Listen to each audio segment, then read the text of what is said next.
Go.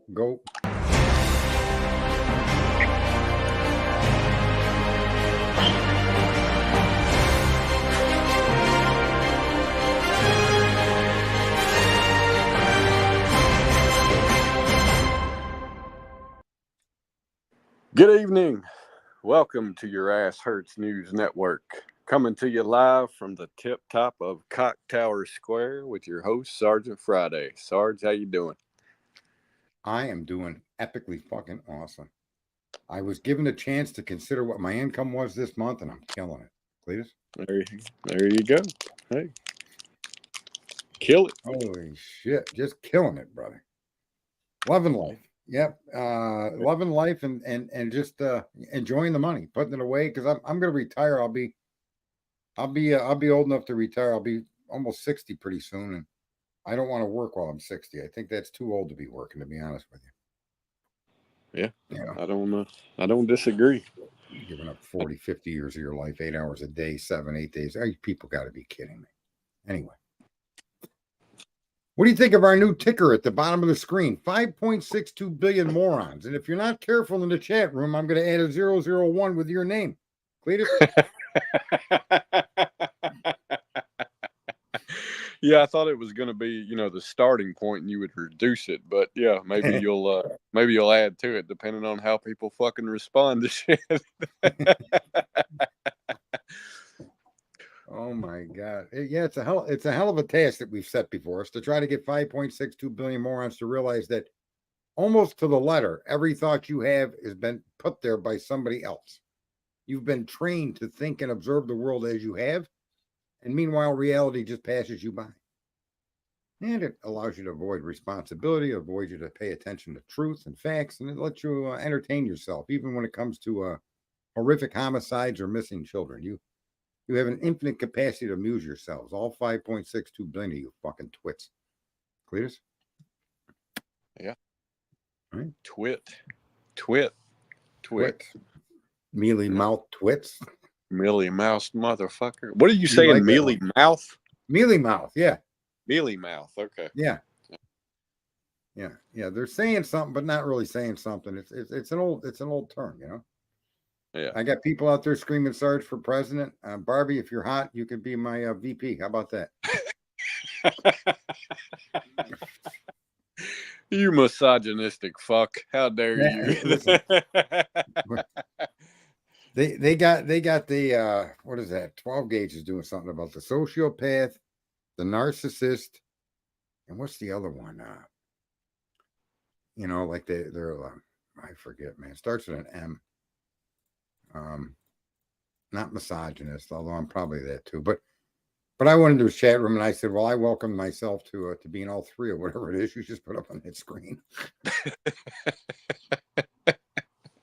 Oh, man. But I just choose not to lie. That's the difference. Why lie? I never really understood why people would lie, but people lie. And we were talking, remember the time we were talking about the difference between childhood and adulthood is lying? Mm-hmm. Like I stopped in today and I was listening to this person nonsense because that person did throw a compliment and said that he's very smart. And after listening to him today, you had to go hear more. And they're attacking Clue for the same things all these creators do, and they accuse everybody except the people that are in the documents. They'll make victims out of anybody. Doesn't matter. It could be fraternities. It could be a guy buying a fucking hamburger at a grub truck. It could be some guy driving down the street in some random vehicle, and they immediately latch onto these people as being involved in part of a multiple homicide. Right? And they'll defend their argument. And then they'll scream speculation's fine. But when Clue puts something out there about somebody being sued, right? We'll use Alex Jones as an example because I've always hated that fucking guy. Where he was saying that there was a false flag operation, those kids weren't shot and killed in Sandy Hook. There came a point in time where he knew that to be true and he kept doing it. That's why he lost. But if there was never a way to prove that he was aware that was an actual real situation, you could never have sued the man for that. So she brings up some guy, I don't know his name. Clue does, but what's her name brings this up. There's no nonsense brings this up because she wants to show why she's separating herself from Clue. And really, the reason these people are separating themselves, let me be very fucking clear, because I heard it through the grapevine, that the only reason you fucking little money grubber, penny loving motherfuckers are separating yourself from Clue is because she's getting 1,000 or 2,000 views a stream. And you fucking people can't deal with that with your 300-400 views. Unlike me, of the 77 in here, 70 fucking 80 you could leave, and I wouldn't give a fuck. I'd keep talking to Cletus. Cletus? That's right. Right? That's right. Yeah, that's what it was. That's the problem. That's where you want to know the fucking merit of somebody. The people say follow the money. And here's the thing, you're all trained like fucking monkeys. Everybody on YouTube, almost to the letter, in true crime, except for some of the lawyers that I've observed. But everyone else to the letter is all chasing the fucking coin. They'll talk about anything you want to talk about, from tunnels to parachutes to bloods on a roof to a video of somebody peeing on the victim. They'll accuse parents of doing fucking bad deeds against their own kid that came missing, never giving the parents a moment to fucking grieve, immediately backing them into a corner and accusing them of horrific fucking stealing their own kid. You people are sick. For what? For what? A click? How much does a click pay, Cletus? 10 cents or less? A penny? How much does a viewer pay? Can't even imagine it could pay that much. No, it's it's not. But it's in the volume of views that you make your money here, right? Yeah. And so when Clue is associated with all these other streams, some of them bigger than hers, but almost none of them with the viewer count when they fire up their stream.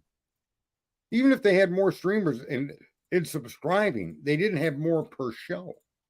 And that these people, the minute they could take her down to try to steal those viewers, they'll do it like a bunch of fucking rats coming out from the ship when everybody's gone to bed, rummaging around for the fucking crumbs. And that's the scumbags that you have as streamers out here, folks. They're all doing it for money. And I don't object to the money aspect of it, except it shows the true colors of these people, right?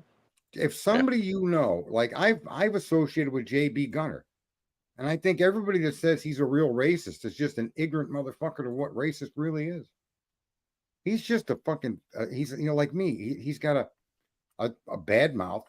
He slurs, but then he attacks people by race. I don't do that, but that doesn't mean it's because I think I don't have ill thoughts or bad feelings of different people of different colors or from different backgrounds. We all do. But I don't act on it. That's the difference. I don't prevent someone from going into a store or turning down my street or living in the house next door. That's what a racist would do. But just making a slur, like calling me a guinea or a wop, that's not racist. You're just expressing your anger. You're just being a jerk. Go ahead. There have been a lot of fucking people in my life that I have been completely at opposite ends of the fucking spectrum on many fucking things. Right. Any label that they were ever placed with did not prevent me from being willing to have a conversation to seek understanding. Even fucking Detective John. And I would have fucking, if we were face to face for a time, yeah, it would not have fucking ended well, right? For one of us or both of us. I don't know. But I still fucking had a conversation with this fucking guy to see if we could come to some type of fucking understanding. It don't matter what the fuck you label somebody as. If you label them, the only reason you are told to fucking put labels on people is to prevent you from fucking communicating to a fucking understanding and growing from each other. That's it. Well, I find it that most of the people that are out here in the fucking social media world are quick to accuse you of what they're doing. How dare people fucking even have the opinion that you're going to separate your association with somebody because the person supports the First Amendment and that guy's right to do what he did. Now, even if what he did is morally wrong, that's what the freedom of speech is about, right? And if you're going to defend the freedom of speech, that means you have to defend everything you hate hearing. That's what you're arguing for. I don't understand Americans anymore. I'm American. But free speech means that you must defend and fight for shit that you don't want to hear or see. Why do you think pornography is available to the public? Why do you think all those morality fucking codes people lived under have been removed? Can't drink. You had to dress a certain way as a woman. You couldn't drive. Why do you think all of that shit's been fucking removed? The freedom of speech allowed all of those groups to individually speak out. The blacks of America to speak out, to congregate, to fucking get together and say their piece. And many people don't want to hear the other side. Listen, I'm not going to judge the morality of what the man did, but if what the man did based on the data given, you know his name. I don't remember this case or the guy's name. He makes music and he's like Upchurch, Ryan Upchurch. Yeah, Upchurch. I don't know anything about that, and I summed it up. I surveyed it a little bit today, but just watching her scream to argue on behalf of Brian Upchurch doesn't mean you support what he did. What the fuck is wrong with people?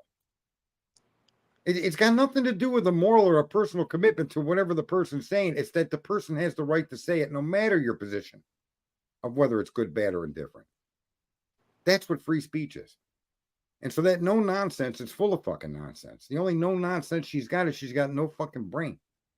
Not to understand the concept of what that is. Fighting for freedom of speech means you're going to fight for things you morally fucking disagree with, or practically disagree with, or religiously disagree with, or fucking sexually disagree with. You have to support what you disagree with in order to believe in free speech. You stupid motherfuckers. Well, I think, emotions get in the fucking way of reason with this, right? There's nothing wrong with everybody fucking being, honestly, 5.62 billion fucking people and being in complete disagreement. If there's 5.62 billion fucking ways to do something, there's nothing wrong with everybody having one of those fucking ways. The problem comes in when they refuse to fucking sit down and have a conversation with each other. And the only reason they won't is because of fucking emotions. But the insidious thing here is this is, look at, I may come out holier than thou, you stupid motherfuckers, but you don't see me grubbing for your pennies, do you? I got no motive. Maybe I'm just a fucking insane whack fucking doodle. Right? Maybe I'm just crazy. Maybe I'm just fucking mentally deranged. But I'm out here putting it out, ain't I? I have no motive other than to be able to get it off my fucking chest. It's fucking insane. I can't get my oil changed and not be concerned whether that jerk off put the right oil in my truck. I shouldn't have to live like that. But you motherfuckers force it. You literally fucking force people to live like that, you fucking lunatics. For what? Holy Christ almighty, you gotta be kidding me, bro. Right, so my point is, I do this for the sake of, I think we all as a society need to hear this. Just how the fucking fucked up we all are and why the world is fucked up is because of us. Period. End of fucking story. All right. I'm not a Donald Trump supporter, nor am I fucking Biden supporter. Take your politics. I wouldn't wipe your ass with my politics, but there are a few things I do agree with from each side. Simple thing. Yeah. I don't want 9 million strangers coming across the border living off my fucking tax dollars. I just don't. That don't make me racist, you stupid motherfuckers. That makes sense. I saw just such a fucking appropriate fucking news clip today or yesterday. Somebody in the Middle Tennessee area had a fucking sign made that said "fuck them both 2024," and somebody got offended and took them to court, and the judge said, "There's nothing wrong with the sign. No, they have the fucking right to put that sign in the yard." But I was like, "That's fucking great. That's great." Right. Somebody presented their fucking view on it, and a judge ruled in favor of them. That's awesome. That's free speech. Yeah. Right. Someone just said there's 8.2 billion people, and there is on Earth, but only 5.62 billion of them have access to social media and the internet. That's why I use that number, folks. Now that number may change and it may vary based on where you inquire about it, but that's why I say 5.62 billion morons. The other fucking 2 billion probably should be running the world. Cletus? Well, with no internet access. Those are the people we should be looking to. Yeah, this number is subject to growth if two things happen. The internet accessibility spreads, and you motherfuckers don't change your ways because you're going to fucking brainwash every fucking body else that gets access to it. Look at folks. I'm going to tell all of you, there's 124 of you. I want you to go and look at China's infrastructure and go and look at the world record breaking fucking things they're doing in their country. And their infrastructure, right? Why the fuck isn't that happening here? I don't get it. I don't fucking get it. We're the most prosperous, the most productive nation on earth, and we got roads and bridges and buildings and fucking electrical grids and all kinds of fucked up. Meanwhile, you think you can let 9 million people in here? 10 million people? And it's not going to fucking make it worse? Yeah, I don't understand how people don't have the common sense to come together on that. Listen, let them immigrate, but let them come through a door. Let them knock and apply. Even worse, of the 9 million that come in, we lose 500,000 women and children coming across that border. Just lose them. The sex trafficking and crimes and prostitution, and lose them. And that's not worth stopping. If building a wall with a door isn't worth saving 500,000 women and children, you are the sickest motherfucker that's ever stepped foot on this planet. You make Hitler look like a nun, you fucking twits. And there's millions of you that know that that's happening and act, and you just stick your head in the sand. Well, I don't understand the world. I simply don't. Speculation, but I think in my mind, I see it as potentially an issue of really two things, right? Ignorance on one hand, because people won't fucking inform themselves. And then programming on the other hand, because once they do inform themselves, there is some trigger that's programmed to shut them the fuck down. Well, that one person that I can't stand is exactly, you described them exactly. There's many, many people that will just object to object. That's their goal, because they know objecting will cause a conversation. They'll get attention, and they get their rocks off by objecting. Even if, it's like pointing at the sun and saying, look, there's the sun. Not really. What? And they'll come up with something to say just to be fucking obstinate. And there's a lot of people that live their life. If you have any connection to a church or to a conservative, to a Christian point of view, or Catholic or any kind, no matter what you say, they're going to object. And conversely, this side does the same thing to them. Right. So which side's more fucked up? None. You're all fucked up equally. Cletus? Right. Well,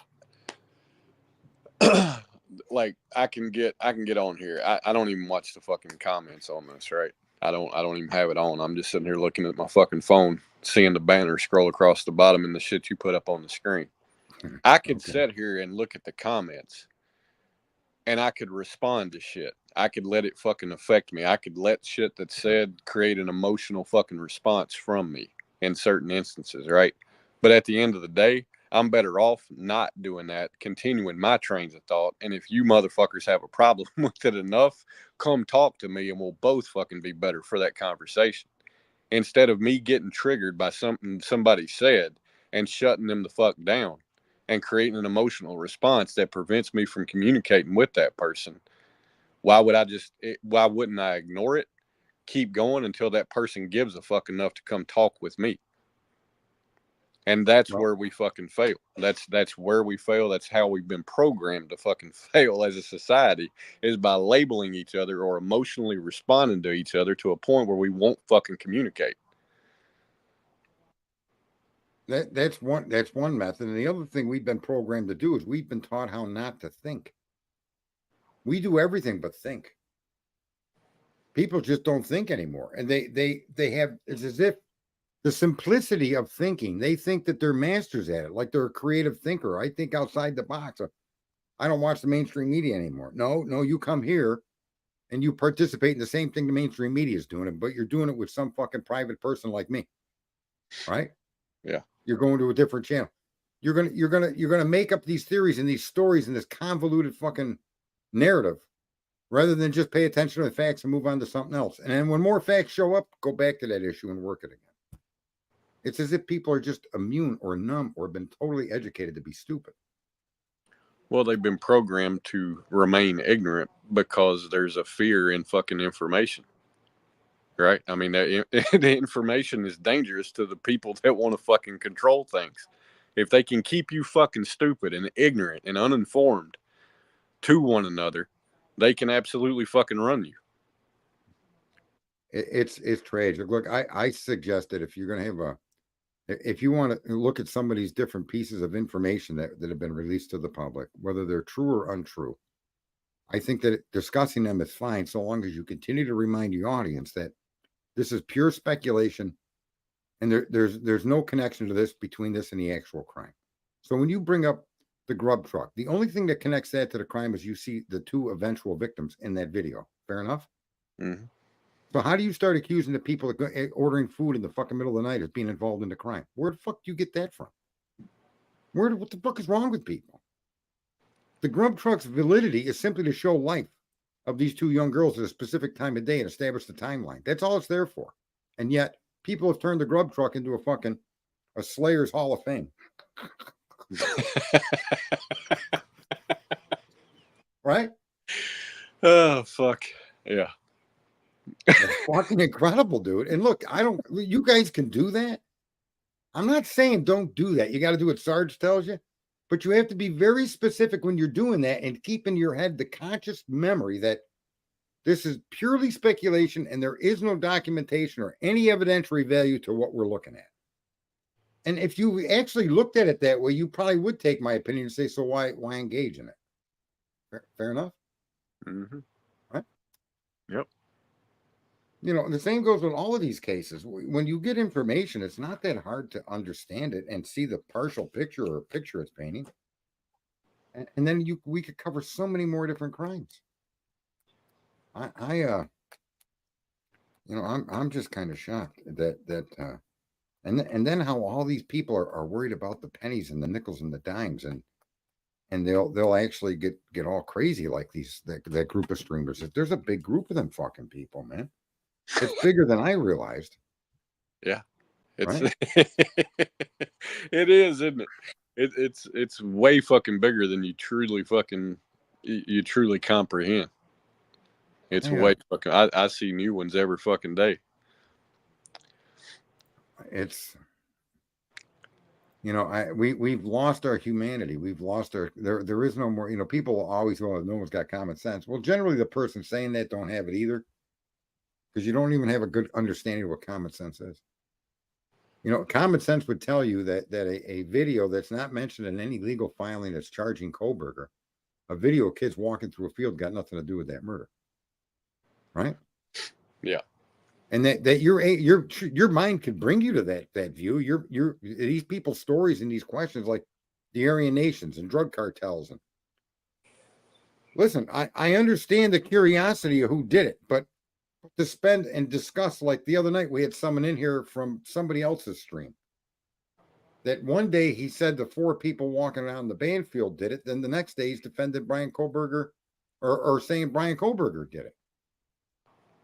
I'm just baffled that people have the fucking the ability to sit by and go with all of that stuff. I don't know, man. So yeah, I don't. Clue, tell the truth. We miss him. His voice is so soothing. I don't know who they're talking about. They're talking about Big Head. Tell truth. We miss him. Oh, truth, not feelings. Yeah, Big Head. Yeah. The caricature of YouTube. That's what I call him, as a fucking caricature. Because he's got the head the size of a fucking elephant's ass. It's incredible. Unfucking believable. Yeah, and like with all of that stuff going on, with all of the chaos from the T-Revs and the Dolly Visions and the Bullhorn Bettys. I mean, I've made comments along the way at my disgust of these people, but I stayed out of any of those streams intentionally. And that's a point. This is a point I want to stress to people. People associate with or are friends with may engage in things that you're not interested in being a part of. Doesn't mean you fucking throw them under the bus or attack them.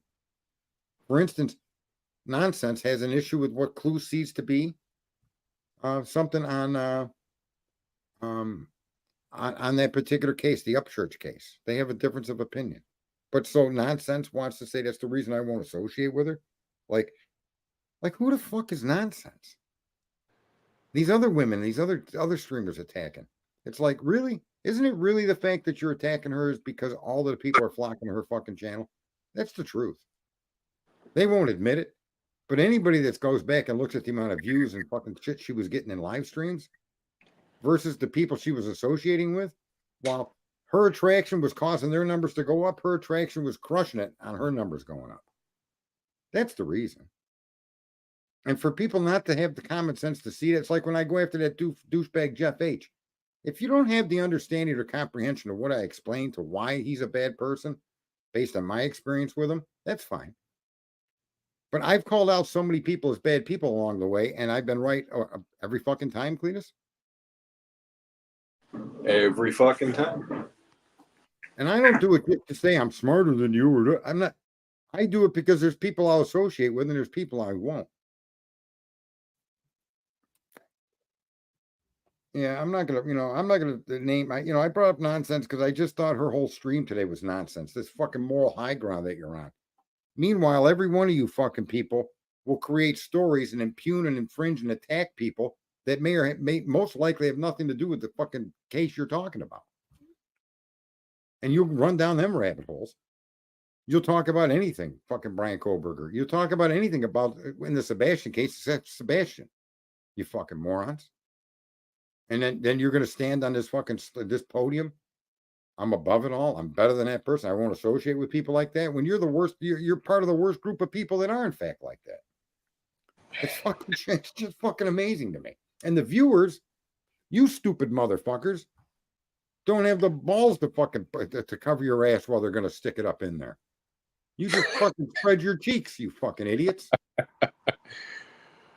Well, we were talking earlier about that situation I was telling you about my dogs, right? These two Shih Tzus were sitting in the fucking floor today and were looking at me, and they were just staring at me.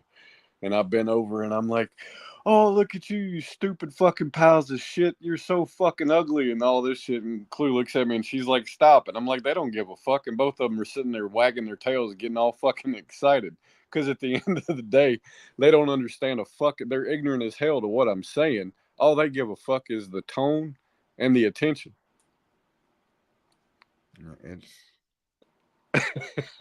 It's too bad, and that's just like the people. That's exactly how humans act. That's what I'm saying, right? It's we all act like a bunch of fucking ignorant ass dogs. We don't understand each other, but as long as we talk to each other with the right fucking tone,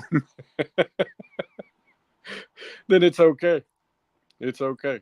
As long as we respond to each other the right fucking way, it's all good. Yeah.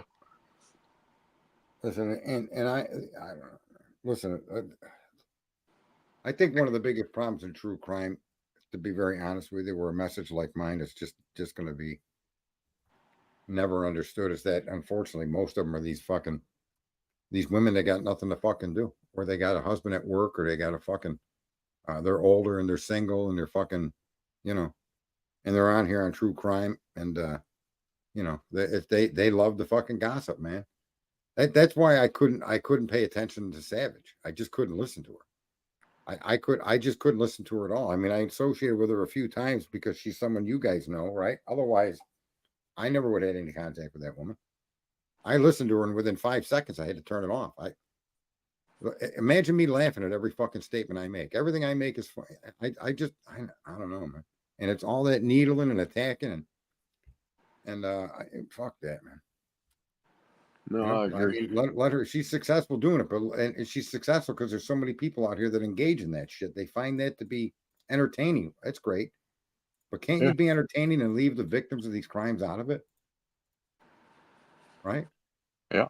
Why would you associate in true crime if you just want to be out here and gossip? That's fucking awesome. But don't surround the stories and start gossiping about the people that are affected by this. Right? Directly affected, the parents or the fucking loved ones or the fucking co-workers or I don't know, man. That's just fucked up. That's why I kind of couldn't listen to what she was saying. She had her birthday. You notice every time she's wrong, I really didn't have much to say because I knew what I was going to say would piss everybody off, and it would have been nice. But you know what I mean? Yeah. I just fuck. I mean, you want gossip? Here's a bitch that's on the other side of the hill of hot, and there's a fucking co-host that's at the base of the hill, never able to climb it. The fuck. And then they're rambling the fuck on, talking shit about fucking people. All the fucking go fuck yourselves, ladies. I wouldn't piss on you if you're on. Well, even if you weren't on fire, I wouldn't piss on you for the pleasure of pissing on you. Cletus? Yeah, I don't know. I don't know.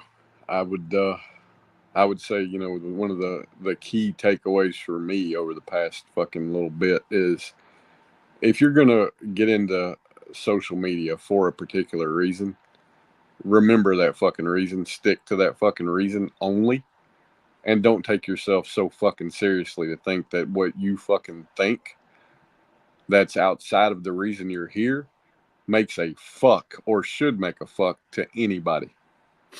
If you're here for true crime and you've got a fucking opinion that's something to do with fucking drama, stop. Because it has nothing to do with fucking true crime. Right. If you're out here for fucking entertainment and somebody pisses you off and you feel like you're going to make a fucking stream because you got fucking triggered, stop. Because how the fuck is you being triggered entertaining to the fucking people that are watching it? And if it is, you're creating more of their own fucking problem for them. Yeah. Anyway, evil is not money. Money is you. These are, just so you know, folks, in the context of the stream, what these people are doing is evil. It's very sick. It's very vicious, but that's what you've been taught to do by the media and by whatever education you happen to fall upon. Everything is to divide each other. Everything is for me to get mine. And it's just kind of fucking entirely fucking ridiculous. What do you get, like 1/10 of a cent? Or I don't fucking even know what YouTube pays, because I don't even give a fuck. But there is relevance to that. So, do you know how much they pay per click, Cletus? I think it's a varying rate based on certain fucking things. How about an average of the two, or some average number? We'll call it $10 1,000. All right, so that's, well, how much is that? $10 divided by 1,000 is what? No, that can't be fucking much. A penny, what, 10 cents? Yeah, a penny, I guess. Yeah, be a penny a view. Yeah, it's a penny. You fucking people are grubbing for pennies, you stupid motherfuckers. Holy shit. Them pennies add up when you got like JLR, somebody with 100,000, 300,000, a million fucking subscribers. I agree, they do fucking add up. But you people, here's the best part is the crowd that these people are arguing over are the same people that will listen to their channels anyway, right? Right. So, and they keep tearing each other down, tearing each other apart. I mean, I walked away from the internet, and there's been people that I've associated with it. People know that I've associated with them, and I've stopped associating with them. All right. I don't need that happy horse shit. If your topics are only going to be driven by clicks, then I don't want to be a part of your fucking stream or what you're doing on the internet. I have no interest in that. Zero. I don't give a fuck about revenue. Right. Mm-hmm. And that's what you see happen. Like, that's why that when Linda Lane came up, and I went all out on people telling them, stop, don't pay attention to it. This is a fucking distraction. It's going to destroy what we need to be looking at. That's exactly what happened. And I just, at that time, I was besides myself. How can you guys put that before what we could actually be looking at, and maybe even getting to some understanding of what happened? Or anyway, and so I just walked off. I was so disgusted with how people reacted. Right. And so, and the other thing too, so I used to be with Rory, Tommy, and Golf. And I won't go anywhere near that with Tommy on that. Not a fucking million miles from that. Because of the shit that he's done on the internet and all the clicks and there's another money grubber right there. And obvious, I love you. You people are easily fucking conned. It's just fucking incredible. Where with me, you're not going to get conned. I'm going to tell you what I'm doing, where I'm coming from, what I mean, and what I think. So, you know, that somehow is lost on the world nowadays. What do you think, Cletus? I think you're right. I think it is. And I think one thing that a lot of people fucking miss is choosing and claiming a fucking moral high ground goes against ultimately what they're fucking here for. If you're here for fucking money, truly, you're here for fucking money, you do this shit for fucking money, and you claim a fucking moral high ground, you just lost an audience. Mm-hmm. Because there are going to be people in your audience that disagree with the fact that you're the fucking moral high ground. And you're going to fucking lose them because you stake a fucking claim in something other than just who the fuck you are. So don't be fucking mad, right? Don't be upset at fucking people when you lose people for staking your fucking claim. Right, and I look at, like, there's a few streamers out there that I've talked with over the time, but the more and more people I talk with that keep going back into trying to solve like the Koberger crime, okay? And they're willing to discuss any potential fucking topic that has nothing to do with it factually, but could have something to do with it if you want to look at it from this point of view, right? I don't live my life from looking at things from a particular point of view that I favor. In other words, I can't fuck the hottest chick in the world, okay? And I can't walk around thinking that I am and pretend like I am because I ain't. How doesn't that same fucking analogy work with information? People are just fucking. You can't look at the world through the lens that you want to look at it through. You got to look at it for what's there. And yet these people are so willing to walk into. It's not even a rabbit hole. It's a fucking spatial anomaly. It's a black hole, and just wallow around inside the black hole. Yeah. Meanwhile, the cops are corrupt. The cops are lying. The documents are phony. The fucking allegations are unverifiable. None of that gets any attention. Speaking of rabbit holes, and let me give you another analogy to fucking dogs. So I got a dog that loves to fucking dig up moles. And I saw her digging for a fucking mole today, and she had her whole fucking head down in the damn ground. And then she comes up, and I'm like, why the fuck did she come up? And then, you know, in the same millisecond it took me to ask that question, I answered in my own mind, well, if she didn't, she'd fucking smothered to death. And that's exactly what we fucking do with these fucking rabbit holes and these fucking, you know, outrage fucking moments and shit like that. We fucking smother ourselves to death on the information that we could fucking have if we would just come up for fucking air. I don't know what Papa Pablo's fucking issue is, but if you don't like the word fucking, then, you know, just get out, stupid. I mean, ain't no one here really going to give you any attention. I'm just going to remind you what I did with your sister and then kick you out of here, okay? Sorry, just some of these people coming in have me blocked, so I can't see them. Just an FYI. Oh no, I'm not asking you to. I don't mind taking care of it myself. I actually love to get the last word, and I'm big on that. Don't you? You guys know that. I love having the last word. Well, at least if they're coming in and have her blocked, then you know, at least you're we're getting fucking views from the haters. Thank y'all. Appreciate you. Yeah, no, I welcome you. I mean, go ahead, dig into me, find out what I did. There's nothing I did that I would ever be ashamed of, or I wouldn't have done it. Matter of fact, I've done things that you guys wouldn't fucking like or agree with, and I've done them more than once. Go fuck yourselves, okay? That's how the world works. That's how we're supposed to be free in America. I'm not hurting nobody. I ain't fucking committing no crimes. And that's just how we roll in this country. And that's, you got to get on board with that. You got to be able to stand up for what you think is good for you. And it doesn't have to be good for fucking people you know or associate with. Their opinion shouldn't have any impact on your decisions unless you ask for their fucking help. Right? Yeah. Right? You guys know my opinion about the drama. Did I get all stupid and fucking argue with you and try to, even in private conversation? No, I just gravitated away. Kept bringing you up here and co-host. I associate with you guys like I would any other time. Just not in that fucking realm, because that's just not where I want to be. Mm-hmm. But I think that realm can make you a lot of money, and that's the one thing too. You guys aren't. Who ain't shy about saying I'm making money out here? She's never been shy about that. She knows the more her account goes up, the more views she gets, the more money she makes, and then she tells you she spent it. She ain't. I mean, that's just the way it works, folks. And there's been nobody from this couple telling you, well, we're not doing this for the money. Fuck, they're doing it, and they're making money for the sake of making money and doing it. And if they could do good along the way, they're at least attempting to do it with their billboards and stuff. What are most of you other fucking people out there doing?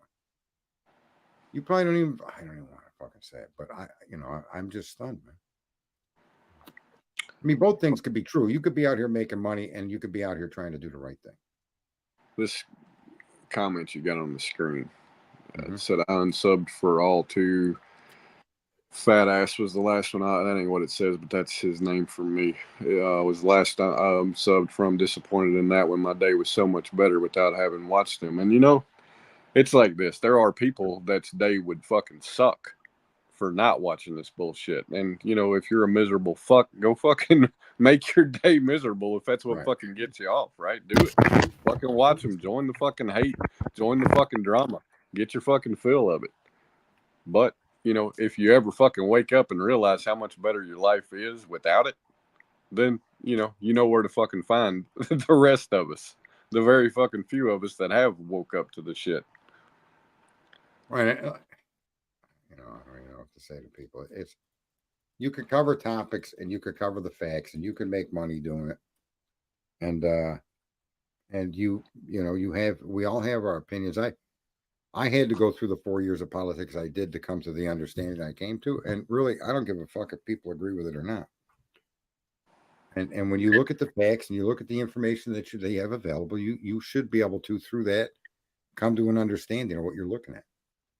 I don't need people to talk shit about other people or to come in to go after other streamers and do all of that, or go into, you're going to accuse the frat boys, the Banfield boys, the fucking this guy, that girl, Enon Harsh, this one.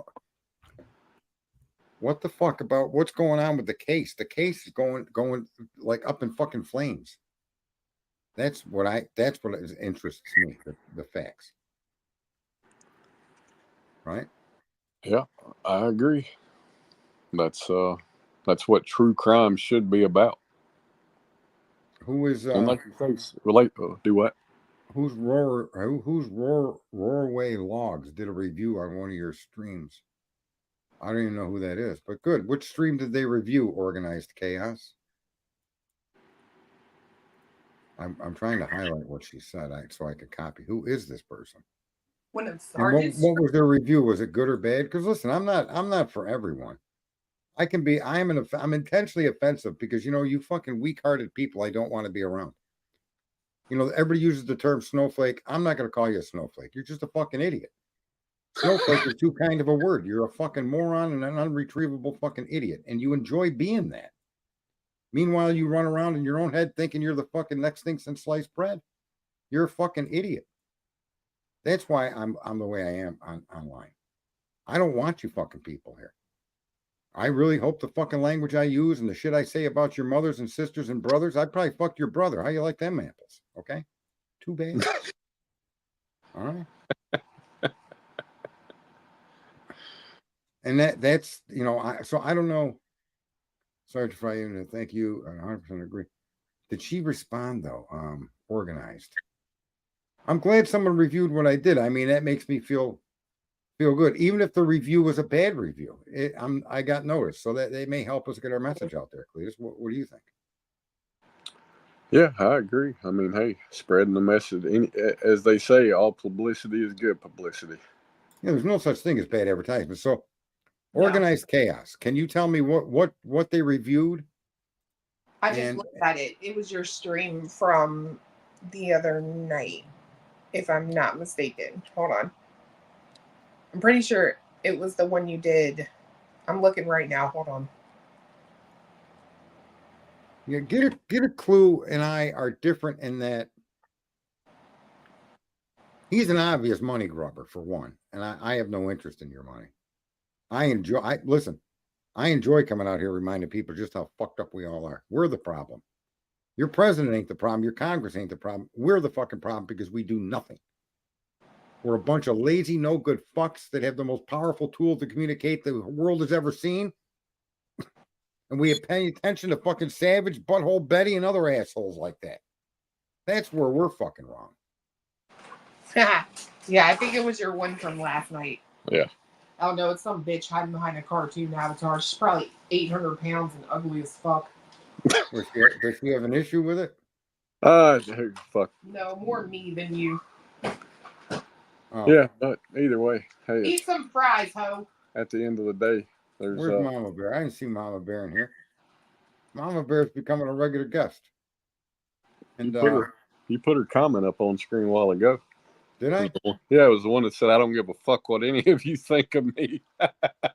Yeah. Oh, she made it about Clue. Oh. Oh, so yeah, no, that's what I mean. See, I've had a lot of problems with Dago's fucking people over there, but never Mama Bear, and she never injected herself into anything. No. I mean, countries that claim neutrality need to talk to Mama Bear because they don't have a fucking clue. Okay. They literally don't have a fucking clue what that word really means. Her name was never, ever, ever mentioned in any conversation at all, ever. Nor did she ever inject herself and try to fucking make herself relevant in it. Nothing. That's neutrality. She's always talked to me. She's always said hi to me. The woman could hate me for all I know, but she's very pleasant, right? And so that's all that matters. The way she interacts with me, I give it back to her in kind. You know what I'm saying? We don't have to. That's the funny thing is, folks, we don't have to agree with each other on lifestyle, on the way we talk, the way we look, who we fuck, what color we are. None of that matters. It's what we do amongst each other that matters. Right? And what do? We waste our fucking time entertaining ourselves over a quadruple fucking homicide, or some kid goes missing in the most mysterious way ever known to any of us, and we want to destroy and attack the fucking parents. Bunch of fucking wackadoodles. Yeah, and then eventually it all the what is it they say comes home to roost. The something comes home to roost. What goes around comes around. Now the streamers are all trying to eat each other. It's the fucking snake pit. And they pick Clue because there's a lot of feeding you can do there. Yeah. The fuck. She got a really big ass, as you say. I brought her a Clue bell just so that we could keep an eye on her. Are you trying to say I'm like a fucking cow? Hell no, you're bigger than that. That's pretty fucking good. I was getting the Liberty Bell to hang around your neck. Oh fuck. Oh, and listen, I can tell you ladies this. I promise you this. If any of you would consider some kind of romantic interlude with me, that the dimmer the lights, the better I look. Guaranteed. Please.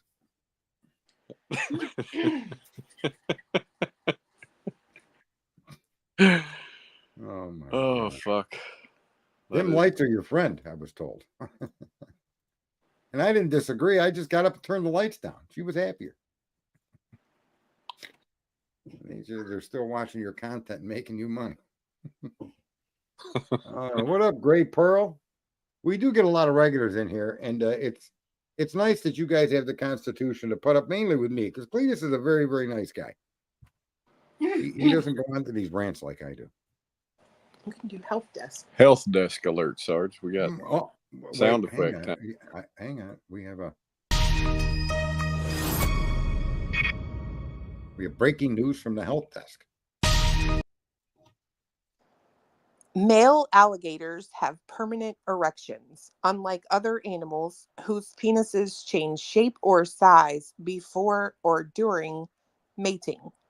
And did you know that the bonobos monkey, they are the only non-human animals that engage in a wide range of sexual activities, including oral sex, tongue kissing, and face-to-face genital sex? That's all. What monkey does that, just in case I get lonely? The bonobos. I never heard of that fucking thing. I think you should invest in one of them instead of that fucking cat you want. Listen, if I get lonely, I wrote that down just in case I may have to move. You can write that down, but you can't write down Central Scrutinizer, you motherfucker. Yeah. The Central Scrutinizer ain't going to be playing with my penis, though. So there is a line in the sand there. Oh fuck.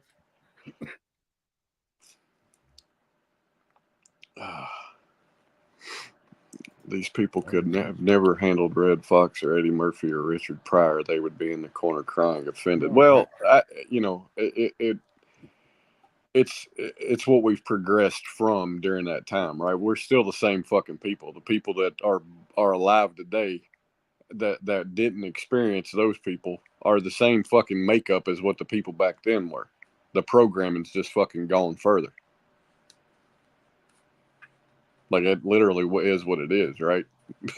They could say whatever the fuck they wanted, and it was cool because nobody gave a fuck.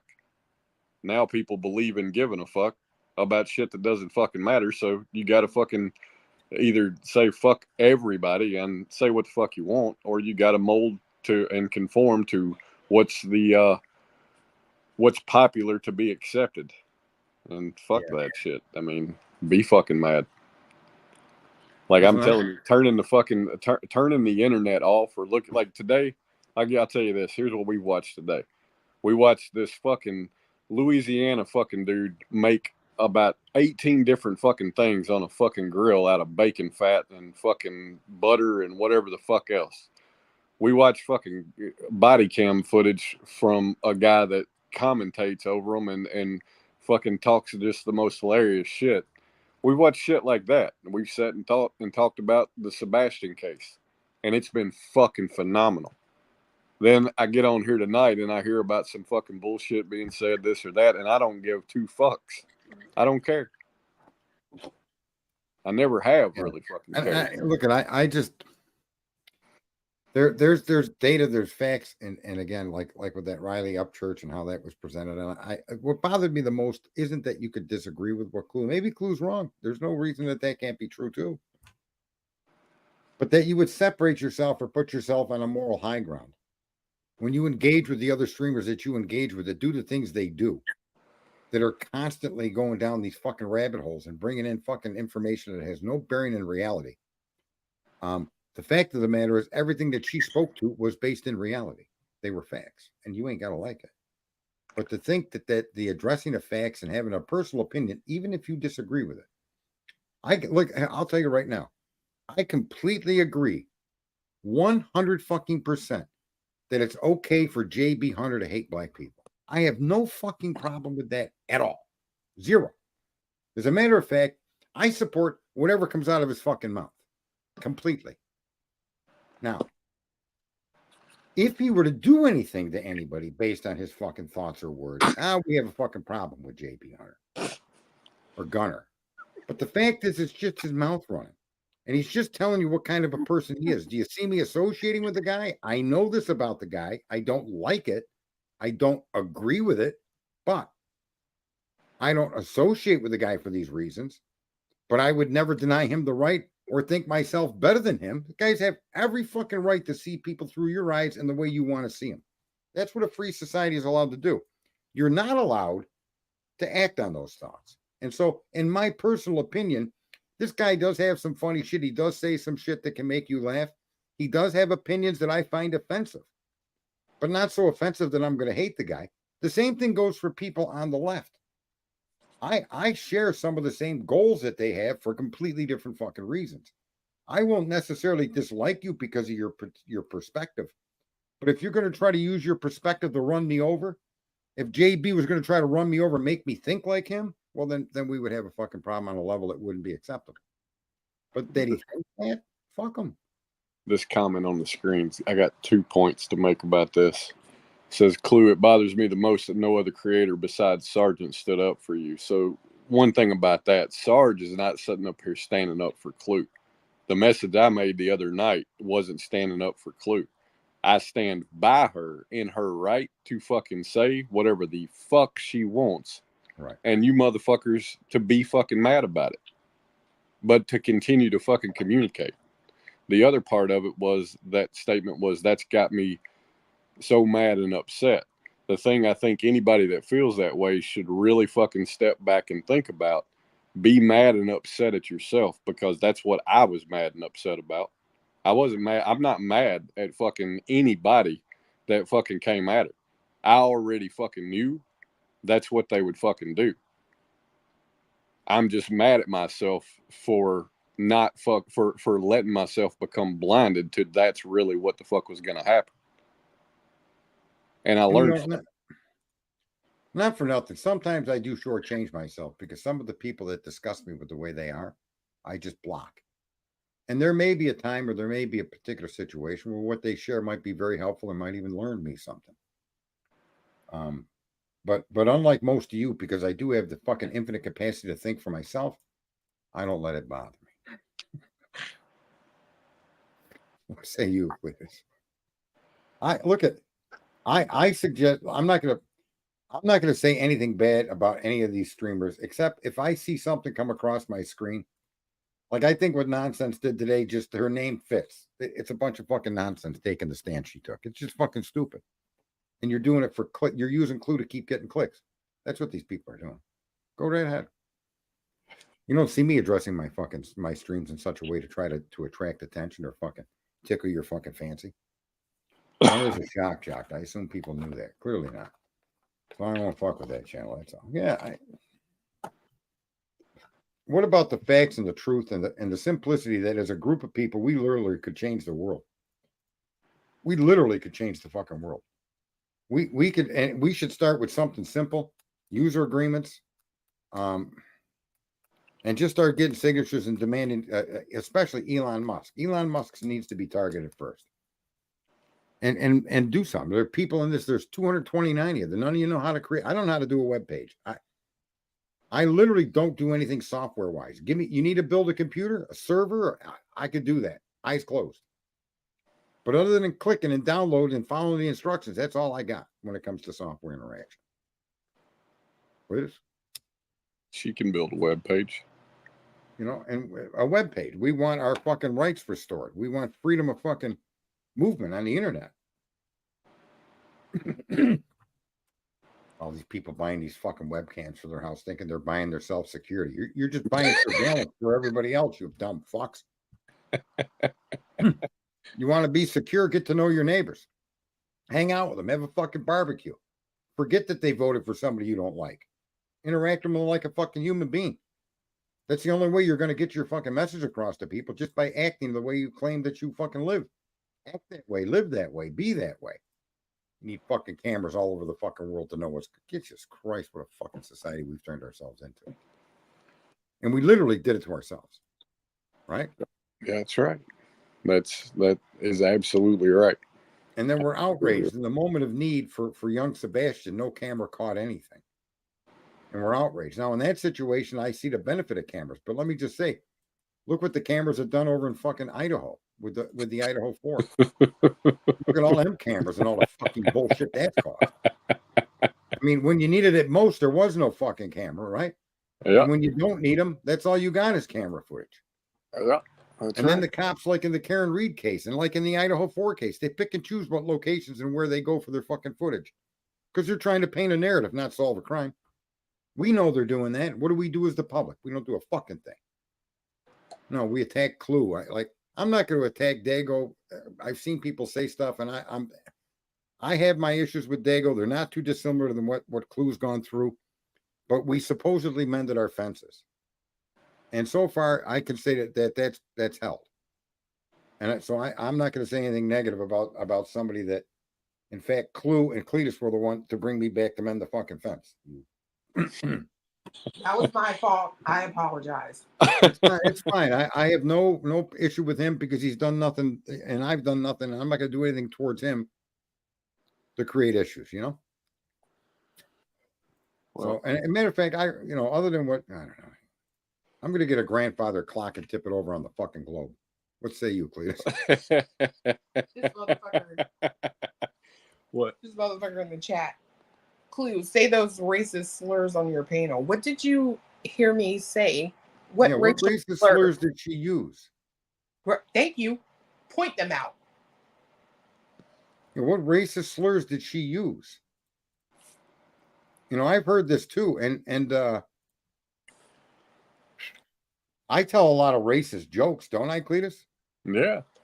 I go after everybody, police, and fucking lawyers, priests. I mean, if you came on here to hear fucking racial slurs for whatever fucking reason, go back to last night's live and play it. If you want to hear a word to get triggered by, go back to last night's live. Hold on, I'm just curious if this person is referencing monkey because I call myself that. I'm white, you dumb fuck. Yeah, Next. Fuck, whatever. It's not even fucking worth addressing. Like if you're wait a minute, but wait a minute. It doesn't matter your color. Right. But like the people in Seattle that did what they did down there with this fucking they were monkeys doing what they did to that community, shitting and pissing all over the place, leaving their garbage. What was the name of that movement they had going on? Chaz or something. Chaz. Yeah, go fuck them. Them are fucking monkeys right there. Every fucking one of them. I don't give a fuck what color their skin is. Most of them were white, but not all of them. And they're all monkeys. Look how they were living. Yeah. You got a problem with people pointing out the truth? Go fuck yourself. Listen, I call up fucking Cletus and Clue, and she answers the phone, and I call her Negress. Yeah, that's my nickname. Don't I not? Yeah. I call my best friend up, and I'm like, nigger, what are you doing? And he'll hang up the phone. He'll call back. And he'll call me a name, and it varies, but it's never as good as my opening line. Yeah, I don't understand. These are words, people, and they mean exactly the context under which they're meant. That doesn't mean you apply them across the entire population of the globe. Those people in Seattle were monkeys. Okay, that's how monkeys behave. You Well, that's filthy what I was going to fucking say. What dirty is a fucking bastards. what is a monkey? A monkey is a fucking primate. What makes a Right. primate a primate? A lack of fucking civility. If you see a group of fucking people acting in an uncivil fucking way and you label them as a monkey, Right. okay. And if you're fucking offended by that, okay. Cool. Right. Listen, I think we live in a time where we've been programmed to tear each other apart. We've been programmed to find divisions and reasons to be fucking stupid about it, rather than spending the time to do things together and put all that stuff on the fucking back burner. Right. Nobody's a monkey to me unless you behave like a monkey. Right. We got to quit letting our fucking programming that we've done to ourselves create a fucking divide amongst us. My Hispanic friends call me Blanco, which means white. They're like, fucking Blanco's here again. So, I don't understand people. I use what you call a racial slur as a standard greeting for me between myself and people I know. It's not anywhere close to being a slur. If it's a slur, if you were to catch me on a tirade of somebody of a different race than me, and I'm Italian American, Italian, English, and Irish, right? So if I'm going against someone and I don't even call them black, okay, they're colored people. All people came from a dark toned skin, and we lightened up over here somehow, whatever. But if you see me going off on black people or colored people with nasty racial slurs, no, you won't see me do that. That's not me. No interest in doing that. Right? I mean, so that's but to use those words in the context that they can be used in so many ways, in so many different contexts, and yet the use of the word makes you a racist. If you're that simple minded and that fucking stupid, you really need someone to fucking I don't know, call Chris Proudfoot and see if his crane can pull your head out of your ass.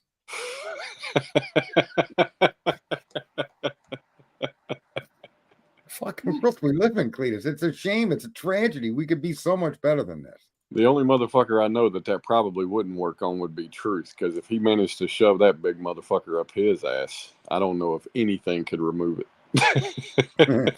Thank God he doesn't have it there. Some people's asses, their sphincter closes around their neck. It ain't coming out. Oh yeah. I don't think Chris would agree with that. I don't know. I really haven't talked to Chris in any like in-depth conversation. Apparently, Truth Not Feelings has a better ranking than I do in that department. That big-headed mother. There's a guy that if he stuck his head up his ass, his body would explode. So he wears his ass up on his shoulders. You got to cut that and play that back for him. Oh, fuck. Oh, Lord almighty, what a day. Anyway, look at Cletus. I got you last night. It's your turn, if you so choose it. Let's see. Even Sarge can be nice. And I gave him a heads up, and he fled like his ass was on fire. I hope Truth is okay. Truth is fine. I was mean to the TNF.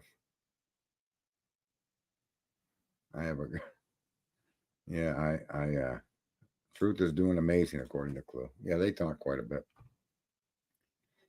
And I interacted with him quite a bit too. But again, when it got all that crazy drama stuff, I stepped away as much as I could. I mean, I had the desire to want to hang out and talk, but I had to suppress that to stay and distance myself. And now I see this happen, and I'm not surprised. I'm definitely not surprised that all these people are turning on Clue, and then they're going to turn on another one. They've already turned on themselves. I mean, from what I understand, Butthole Betty and the others were all getting along, right? JLR, T-Rev, and those other guys, they were all meandering around, and then they got onto Team Seth, and it all turned into a fucking shit show. Just incredible. And that, just so you know, that was the basis under which everything started. It had nothing to do with Clue. Had nothing to do with anybody on this side of the fucking coin. But it all started over people creating the Seth's Army or whatever the fuck you want to call it. And it's just shiningly crazy to me. What do we got in here for likes? 201 watching, 6 likes. Jeez, you people must hate me, which is fine. You can hit the dislike. They do give the option to go thumbs down. Yeah, and so when all of that stuff started, I participated in it to some extent. I'm not going to deny my participation. I'm not going to deny I call Bullhorn Betty, Blowhole Betty, that I think she's some ugly fucking rag that just doesn't know when to shut up. I'm all down with that. Whatever. You have 86 likes. Yeah, I know. I refreshed the page. And we only need 14 likes. There's 199 of you. Can 114 of you like? Or not like? You have that option. You could thumbs down me. Here, that's what they do when they start attacking streamers they want. They start giving you thumbs down so you get reported to fucking YouTube. And you could report me to YouTube all you want. I really don't care. I'm not monetized. I'll never be monetized. As a matter of fact, I've been waiting for people to contact me with any kind of interest or excitement in trying to create an idea or go with the idea of user agreements and start working together to get something going. I've been hoping people would do that. My email is available on this account. And I would cover the expense of any document production or anything we needed to do. I would handle that. I wouldn't burden anybody with a nickel on anything like that. But we should start to try to attempt to do something together, right? Sparkle butt goes ways. I don't know what that means. VH Betty. She looks like the dog bounty hunter, in my opinion. That's kind of funny. I never thought of that. I totally agree.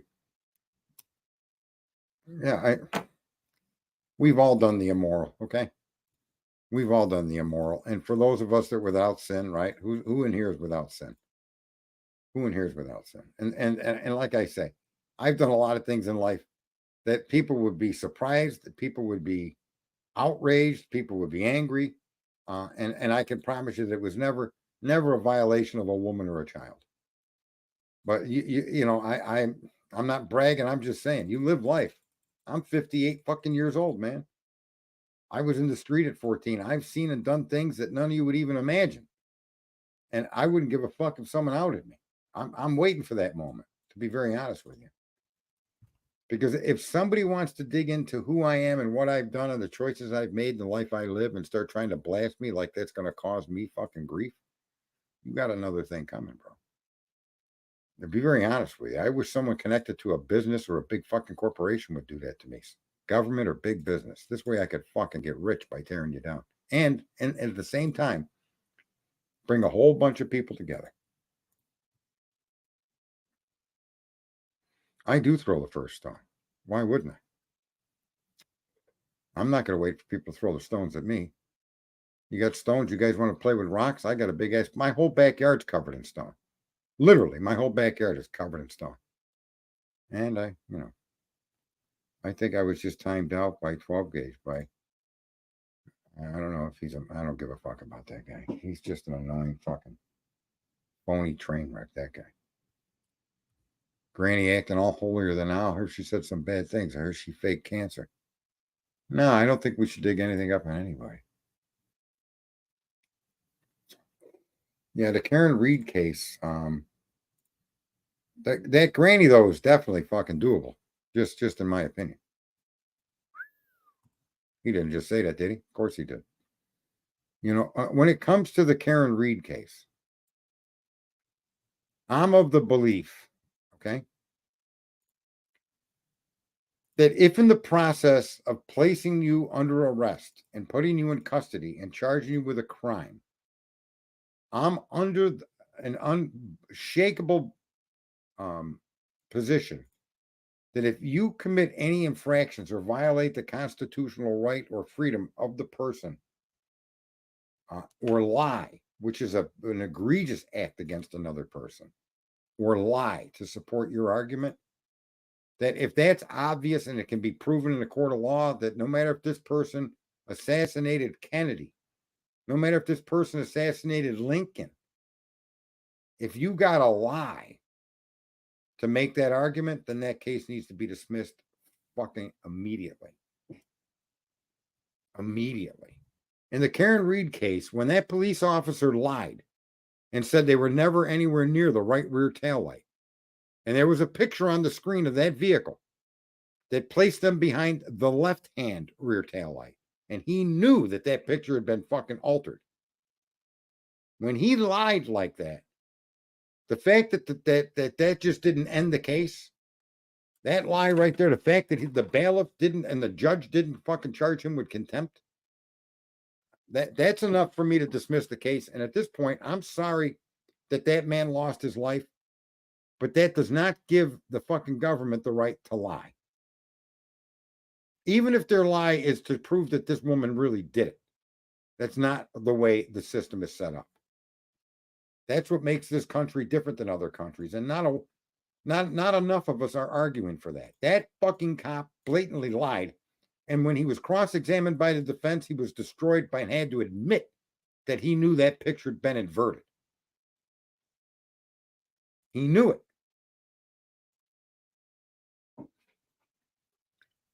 It's that's so when we talk about someone that brought up the Karen Reed, I don't know which one of you in the chat had brought it up. That's my position.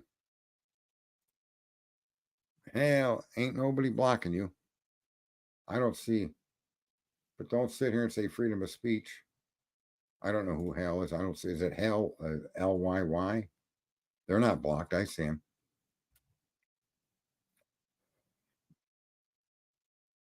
I don't know what you're talking about, Hal. What is Hal asking? No offense, but that sounds a little bit ridiculous. See, now I'm going back, so everybody stop fucking chatting. Stop chatting in the chat room. No more posting. I'm trying to find out what the conversation's been about. Ain't nobody blocking you. Yeah, I don't know what they're talking about. So go ahead, H. I'm just having a conversation in comments.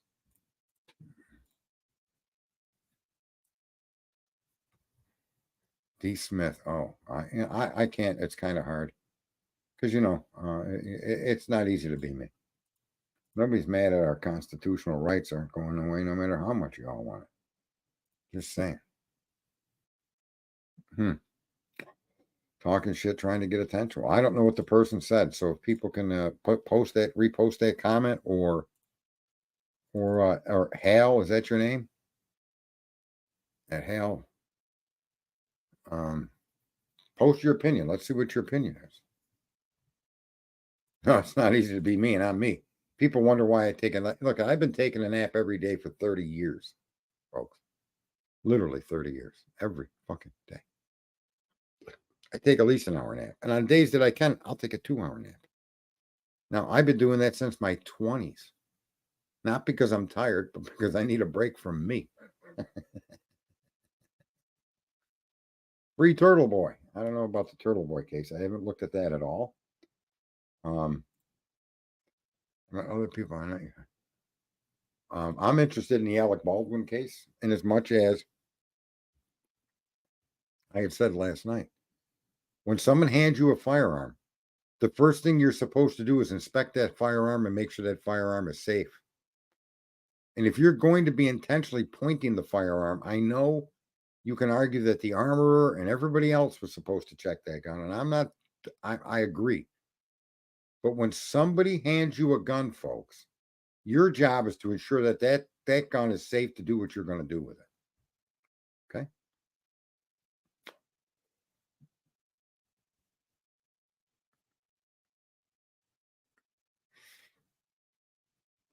Yeah, the occasional, sometimes people act like monkeys, and sometimes them fucking people are black. Sometimes they're white. Sometimes they're Spanish. Sometimes they're Asian. Sometimes they're fucking Catholic. Sometimes they're fucking Muslim. Sometimes they're fucking Christian. Sometimes they're fucking Buddhists. Taoists. I mean, the people can act like idiot monkeys. And it's not a racial fucking slur. If people are literally acting that way, all by calling it a racial slur, what you're doing is you're defending these people's actions, and now you're going to be the fucking voice police, the moral fucking police. Exactly what everybody's trying to avoid with fucking church. right? That's what gets me about the other side of the aisle. The other side of the aisle, like I'm a center of the road guy, but one side wants to control what you say, and they're going to label you a racist because you call a group of fucking people acting like monkeys monkeys. I mean, good God. Good God. I know plenty of people of all different nationalities, and all of them people that I know would agree with that 100%. If you're going to take it and want to make the conversation a racial slur, then someone needs to slap you in the back of the fucking head and put you to bed. Right? That's completely correct, Thor. When someone hands you a firearm, it's your job to check that gun. 100%. And you're on a movie set where that gun was actually fired at bottles after hours. You're the producer. You're the fucking guy in charge of that movie. You're the guy that pulled the trigger on that gun. You're the guy that used that gun for target practice after hours. You knew the gun was capable. You knew it wasn't a replica or a prop. You knew it was a real firearm. So, of course, you want to make sure that nobody that had the gun in their hand before you missed something. You absolutely have to do that. And in not doing that, he's culpable for what he did. Did you hear about the monkeys? Well, gorillas kidnapping babies from the villages, airing their fingers and toes and killing them. I've been like, man, that's fucked up.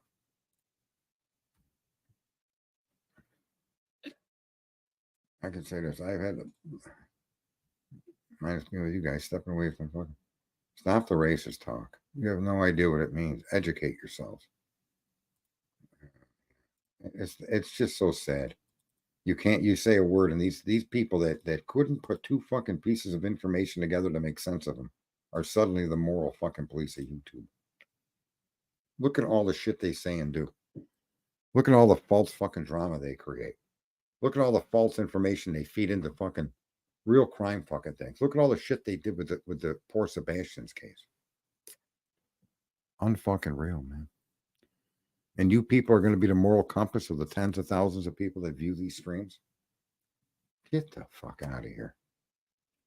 Listen, I'm an asshole, but I'm closer to the moral compass. At least my moral compass pretty much points fucking north, as it should. And most of you motherfuckers out here that think you're the moral compass, your fucking compass needle spins.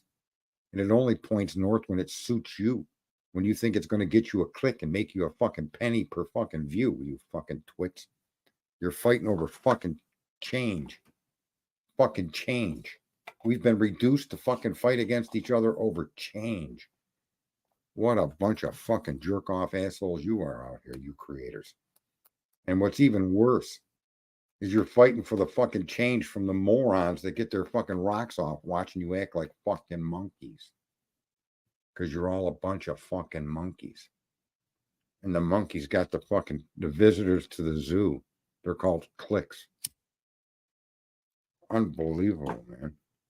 Holy fuck, have we gone off the rails in this world. The most powerful fucking weapon, the most powerful fucking tool ever created for the common man is communication. The pen is mightier than the sword, motherfuckers. And you people aren't have a fucking clue how to use this pen. Not even a fucking clue. It's just, oh my God. It's heart-wrenchingly makes me ill that there's so many fucking millions and billions of people doing this shit out here like this. I mean, the Hawk to it woman is fucking getting all the fucking glory and making all the money. Great. That's great entertainment. But that's not what this entire system should be used for. We need to come together to a point where we're not going to pick each other apart because of differences. Or I'm more moral, or I got more money, or I'm better looking, or I'm black, or I'm white, or I'm... Throw that fucking shit in the garbage can. Let's come together and try to find solutions for issues that affect every single fucking one of us. You mean to tell me China's got the best fucking highways in the world and I got to drive through potholes? That's my money over there in China. It's your money. You fucking idiots. And what do? Instead of talking about how Sebastian could have been lost, what do? Unbelievable. Instead of talking about how the police behave, like people are paying attention to it in the Karen Reed case to some extent, more so than they are, I think, in the Brian Koberger case. I think more people that have watched the Karen Reed case are seeing the appearance, folks, the appearance of malfeasance is enough to create reasonable doubt. These people are to enforce a law that jeopardizes your, not just your well, it jeopardizes your life, your liberty, and your freedom. That's what your justice system represents. And every person brought before that, accused by the government on the behalf of we the people, okay, the people in New York, the people of Idaho, the people of fucking wherever, those people that represent you the people, need to be held to a higher standard. This tool of mass communication gives you the power to do that. And it just, no, we're going to talk about the text messages that guy said about Karen Reed's colonoscopy bag, or she's got a flat ass, or he said insulting things about her womanhood. Who gives a fuck? He lied to the jury. Many lied to the jury. The two chief investigators of that state said that this is unlikely to be a car accident, so they hired a fucking new investigator that agreed with their theory and put him on the stand. That impropriety to drive a message is not the truth. That's not an unwavering search for the truth. Justice is not about truth, right? And we somehow are okay with that. These police all need to be fired from that case. The police in Idaho that did what they did all need to be terminated. And there needs to be public recognition in the media and hearings to allow the public to know why they're being terminated. Somebody needs to stand up and start doing the right thing. And the point I'm trying to make is it's you and me that need to do that. If Karen Reed wasn't white, she'd already be in prison. That's possible. I don't doubt that at all. That's a tragedy. That's the endemic racism. That's the endemic corruption within the system that Black Lives Matter points out. And I do agree with Black Lives Matter on that point. I don't agree with how they execute it, how they wage war against people, because they may have used the word, or they wore a blackface in a comedy skit 30 fucking years ago, and you're going to cancel them? No, I don't buy that at all. However, if somebody's running around doing something like that in the modern times, then yeah, I have a problem with that.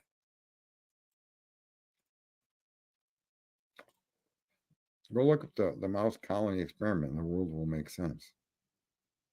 No, because we're not mice. We're thinking fucking sentient beings that have the capacity today to work together as a group. I mean, we're all running around. We've all been trained to be victims. And we're all, oh my God, Clue offended me. Oh my God, this guy offended me. And we're all victims, man. We're all fucking victims. And then that's not good enough. We then need to use our feeling of being a victim to make someone else a real victim. Let's fucking impugn and destroy Enon Harsh. Let's just fucking destroy that kid's life. He did it. He did it. He did it. He did it. Unfucking believable, folks. Yeah, I think it's got to do with both color and class. I honestly think, folks, that the inner city police departments, that those police need to be mandated to live in the areas that they patrol. That's the way it used to be. Americans don't seem to even remember how these things were arranged years ago. In some ways, they were much more effective than they are now. And we need to be open to reinstate those fucking rules. But if you got a city with 200,000 people and you got 5,000 policemen, they should reside in the city among the 200,000. They should not be living in fucking suburbs somewhere. They should be given a house. They shouldn't have to pay property taxes. They should be given a fully fucking renovated house. Okay? We should make accommodations to make them welcome fucking parties to the city, where their kids go to the same school as the kids of the people that are being policed. We need to, there's a lot of things that we could do and start demanding. As should the politicians that represent that area, 100%. And you'll see a lot of politicians buy a house that lives in that particular zip code where they need to be elected, but they don't live in that house. They claim it's their primary resident when we know it's not. And we have this tool that we could use to call these things out. Barbie said something 100%. I missed Barbie. I'm just so sad that as the multitude of people that have access to this particular tool, that we allow ourselves to waste our fucking time with it. People with the same securities that people get, right? Yeah, this really isn't a discussion on racism, but racism Racism is when you take a physical act to prevent somebody from living the American dream. Racism was making them black people sit in the back of the bus, drink from different fountains, couldn't eat at restaurants with white people. That's fucked. Okay, that's just some sick fucking shit. But we're beyond that now, folks. We don't have those fucking problems anymore. We don't. There's opportunities for all. And isn't that what Martin Luther King said? Don't judge my children by the color of their skin, but the content of their character. I mean, there's things about Martin Luther King I disagree with. And maybe it's ill-informed, but my understanding was he was big into socialism, and I'm just not down that path. I do think capitalism has some serious fucking mistakes, some serious things that could change. But the overall concept of it, I think, when you look at a government that's just so corrupt that and we've allowed it to happen. I mean, that's the sad part. This is all our own fault. And now that we have the tool that we can actually put the pendulum in the middle where it belongs. The purple-haired person you think is a freak has the same needs and fucking requirements for life that you have. The roads, the fucking ability to get toilet paper, to shop, to eat, to sleep, to raise their kids the way they want to raise them. Those are all things that we all require. So we have so much more in common than we have that is not in common. Right? And that's the part that doesn't get discussed. Not any of these big guys, not these Russell Brands, not any of these people on CNN or Fox, none of these people. And that really should be, maybe that's the direction I should take this show. Your Ass Hurts News Network, and just show people how much common ground we all fucking share.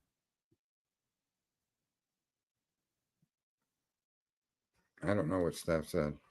You might not like what's being said, but you learn by being what's said. I don't know what's going on, what Steph said. Maybe someone could repost the comment, but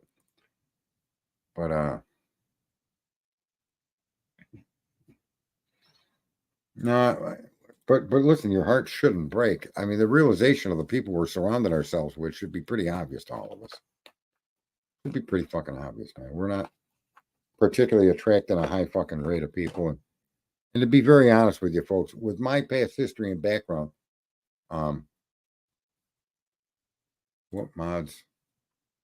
Steph Clue is the only mod I have seen, and she is swimming, so lie again. Yeah, I only have one mod on here, and she really doesn't do much modding because there's not much modding to do. There you go. Exactly, B. Frank. We all know the answers are simpler than the shit we're doing. That's what drives me nuts. We all know the solution to the problems that we see in the world every day can be solved if we just united. But they've trained us like monkeys to continually go after each other, and to not be able to think that I don't know how this divide can ever be filled.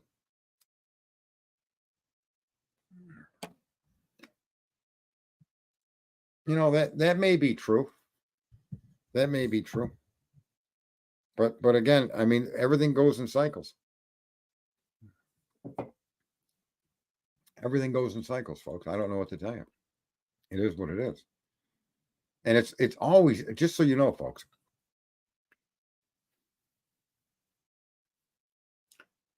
the people that represent us are actually the mirrors of who we are. I want you to think that one through. The people that represent us, whether it be in law enforcement or in politics or in your school board, are a mirror of who we are. Now, we can change who we are. We literally can change that. And that's the power of this particular device we call the internet. We can all set our differences aside and get our nose to the grindstone. Why Biden is a reflection of you, Michelle. Biden and Trump and the Bushes and all of them, they're reflections of us. You, me, everybody here. I mean, the word fuck Biden might feel good, But where's the action behind this? There is no action. Or the only thing you can do is vote for Trump. That's the solution. A man that's turned everybody into more victimhood than anybody else in history. He's created more victims than anybody I've ever seen in my fucking life. And he's played along with that system that pretends to make him a fucking victim. And yet every single fucking case gets dismissed or dropped because it's baseless. Yet throughout the whole process of this case being pursued, you learn more and more unquestionably you're a victim. You can't do anything against your government. He's training you like monkeys to answer to your own government, to be in fear of your own government, or you'll end up like him. And if you think that he's not aware of what he's doing, you really need an education and common fucking sense. Because that's exactly what we do as a society. We do that as individuals. We literally do that. We're all victims. And we love, for whatever reason, we cozy up to that and we enjoy it. It's not enough that Sebastian Rogers is a victim of some circumstances unbeknownst to us. We got to not only victimize the fucking families, we got to then start creating victims among ourselves. Just look at the Sebastian case and how all that rolled out, folks. Just look at the fucking Kohberger case. There's 4%. There's 4 people that are victims and 4 families and all the friends connected to those victims that are suffering as a result of this, right? It's not enough. That's not enough fucking tragedy. Now we got to start accusing Eon Harsh. We got to start looking at videos and magnifying them and twisting them and fucking altering them so that we can generate images to show you somebody else did something. That's how fucking broken we are. All the time and energy spent in doing that. And how does that help any individual whatsoever? It doesn't. It doesn't. Presidents are all brainwashed. She is. Who is? Who's got a channel up?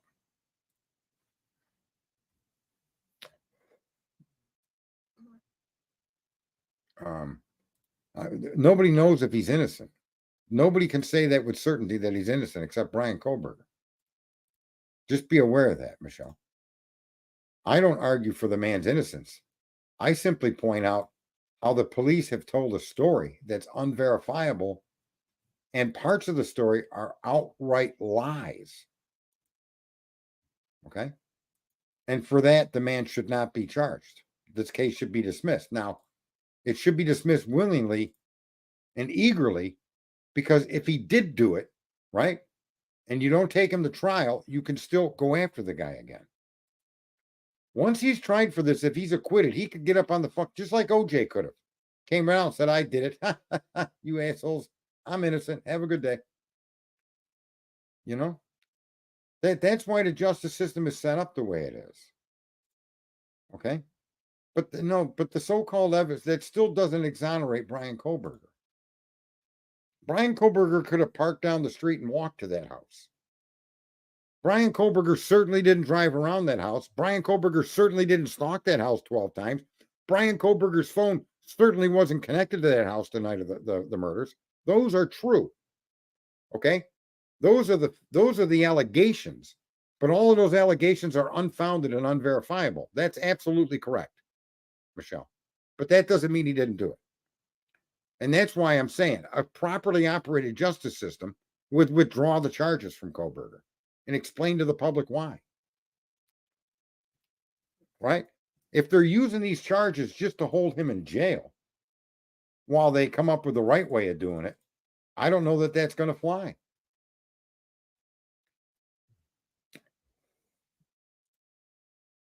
I don't know what you're saying. I don't know what you're saying, Michelle. I'm not following your point. I've worked cases that question. I'm telling you. You can't tell me the guy's innocent, Michelle, no matter how many tries you try to explain it. You just can't. You just can't. Only they can answer that question, Mr. Martin or Miss Martin, whoever you may be. But that PCA, by the own testimony of the police, they have themselves shown that allegation in the PCA, that they're false. And that's what matters. That's what matters. So if you accuse me of robbing an ice cream store at 8 o'clock on a Tuesday, and come to find out Let's say I robbed it on fucking 9 o'clock the following Friday, but it takes you 7 weeks to arrest me and you charge me for the crime on Tuesday. Well, you got it wrong, brother. Those accusations are bunk. OJ paid the price. I think OJ was then mistreated when he got sentenced for the next crime. And I think they tried to take their pound of flesh out of OJ when they sentenced him for whatever happened with his he got arrested for breaking into a room, they allege, and taking back his memorabilia or something. And they gave him the maximum sentence for that. And he'd never been convicted of a crime in his life. I think that they tried to get their pound of flesh out of OJ through those other charges. And they actually did to some extent. And there's another example of the system is not supposed to right or wrong. If the system got it wrong, or if the system failed in its object of prosecution of an American citizen, and the American citizen is found not guilty, that's the end of that. You got to act like it never happened. And any other legal interaction you have with him, you got to act as if it never happened. Well, if I'm not mistaken, they gave the guy a maximum penalty for this. Okay? And what he did was bad. But generally, first-time offenders of crimes like that don't get the max. Right? And I'll tell you, my take on the O.J. Simpson case is O.J. Simpson rode that. He rode that charge out because my personal summation of the data that I saw told me that his 17-year-old son may have done this. Yeah, that's it, Barbie. That's a good thing. They used him for a scapegoat. O.J. Simpson's 17-year-old son had a traumatic interaction with the parents, O.J. and that woman. He was bipolar and he had a tendency to violence. Okay? So when I reviewed the data that I reviewed, that's what came to my thinking. Now, I don't know that I'm right. I'm not going to litigate that or try to prove that. But my personal opinion of the data and how it was carried out, how OJ responded to it all, to me, the facts that were available to me, that fills in a lot of blanks and a lot of questions that we witnessed throughout that whole endeavor. He allowed those charges to go. He would rather go to jail than put his own kid in jail. That's my summation of it. And I could be completely fucking wrong. OJ could have done this. I know a lot of people have never heard that. I don't really speak up that much about stuff because it's a pretty controversial case. Like that Rodney, what was that kid that Floyd? What was that guy's name? Floyd. That the policeman went to jail for. I want to say Rodney King, different story. George Floyd. I agree with the verdict in George Floyd. Nobody should put your knee and your weight on the back of somebody's neck at the base of their spinal cord in your skull. Nobody should do that for 10 fucking minutes to anybody. Nobody. I don't give a fuck what badge you wear, who you think you are. Nobody should do that. And yes, all the mitigating circumstances most likely contributed to his death. His drug use, his heart disease, all of that. I'm sure it did. But let me just point out, that stuff would have killed him in time. Not that day. Not that day. Not that day. Therefore, that 10 minutes of having your fucking knee on the back of the guy's neck and lock that motherfucker up. And the officers that were standing there that didn't intervene to cuff the guy's ankles. The guy escaped from the cop car. The guy was resisting arrest. I get it. The guy was highly fucking under stress and duress, and his heart was pumping, his adrenaline was flowing. I get it. But the procedures of an officer is to secure that person, not under their fucking knee like they're an animal. You're not hunting fucking deer and you're going to hold his face up for a fucking picture, you fucking asshole. He was down on the ground. He could have been restrained and put onto a stretcher or rolled over onto his back with his hands cuffed and his legs cuffed. Where was he going? Why wasn't that decision made? Why, when the other officers offered to do something, he's like, no, I got this. And he was the training officer. That's what I mean. The fucking corruption is endemic. I'm training you to be a patrolman and I'm driving 65 and a 35. I'm teaching you to be corrupt. I don't care how many drugs that kid took. The kid probably would not have died, or he would have went under duress while he was able to be taken care of. In other words, I'm not saying that this kid wouldn't have had that heart attack or had some kind of other problem because of the drugs and the fighting he was doing.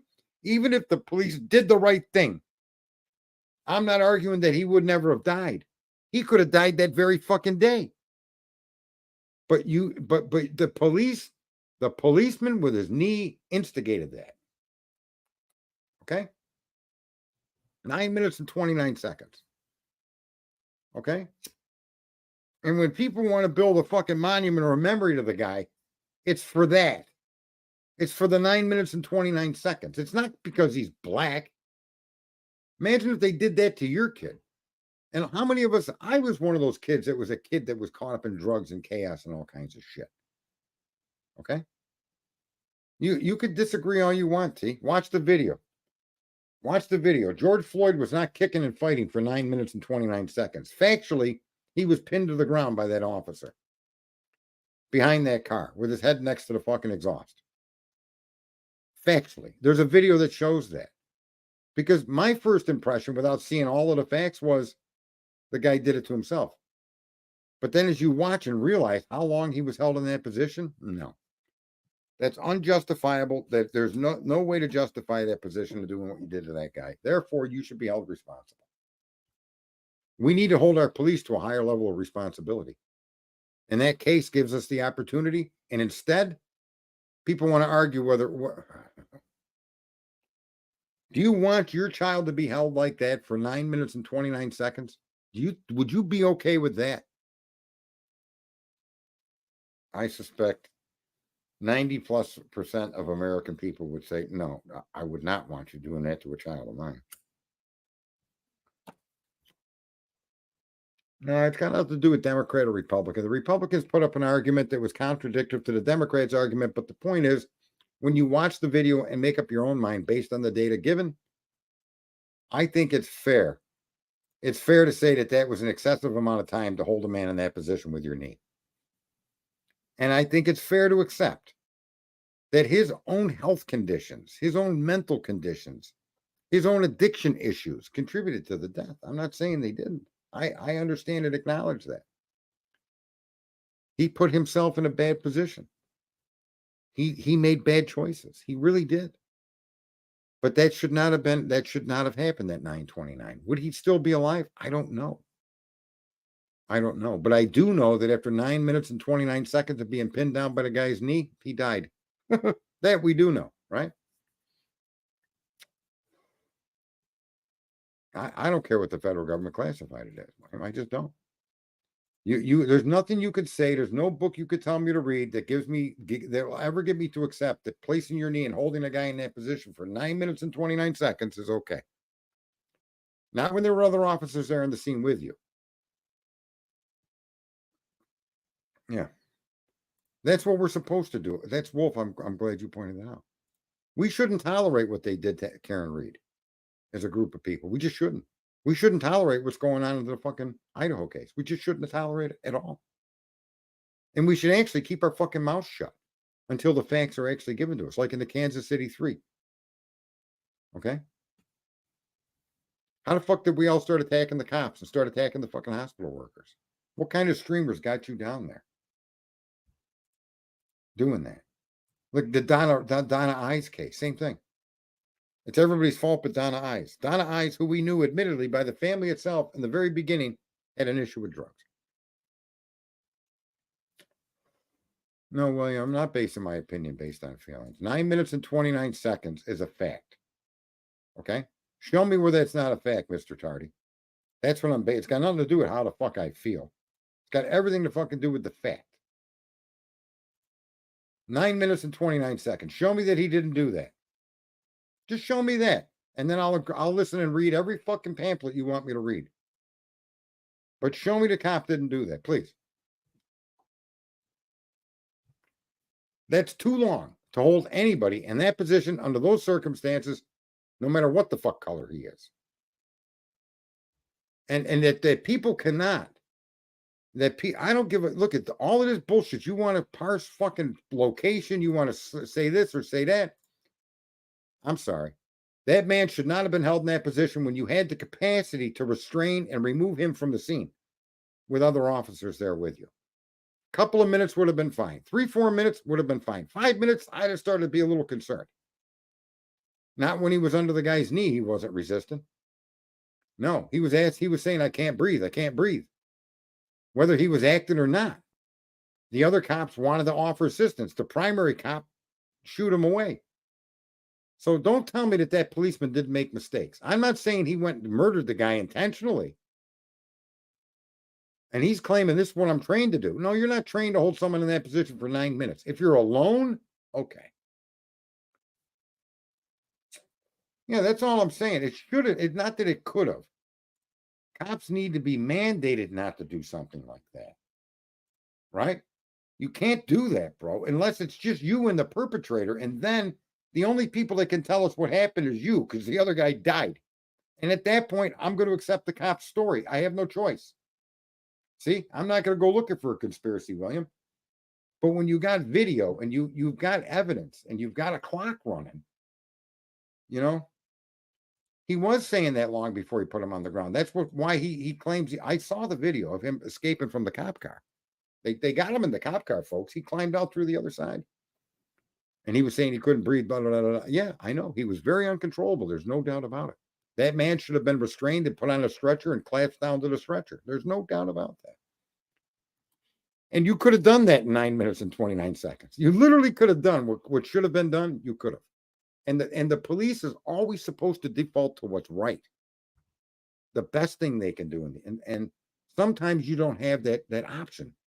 Sometimes you pull your gun and pull the fucking trigger.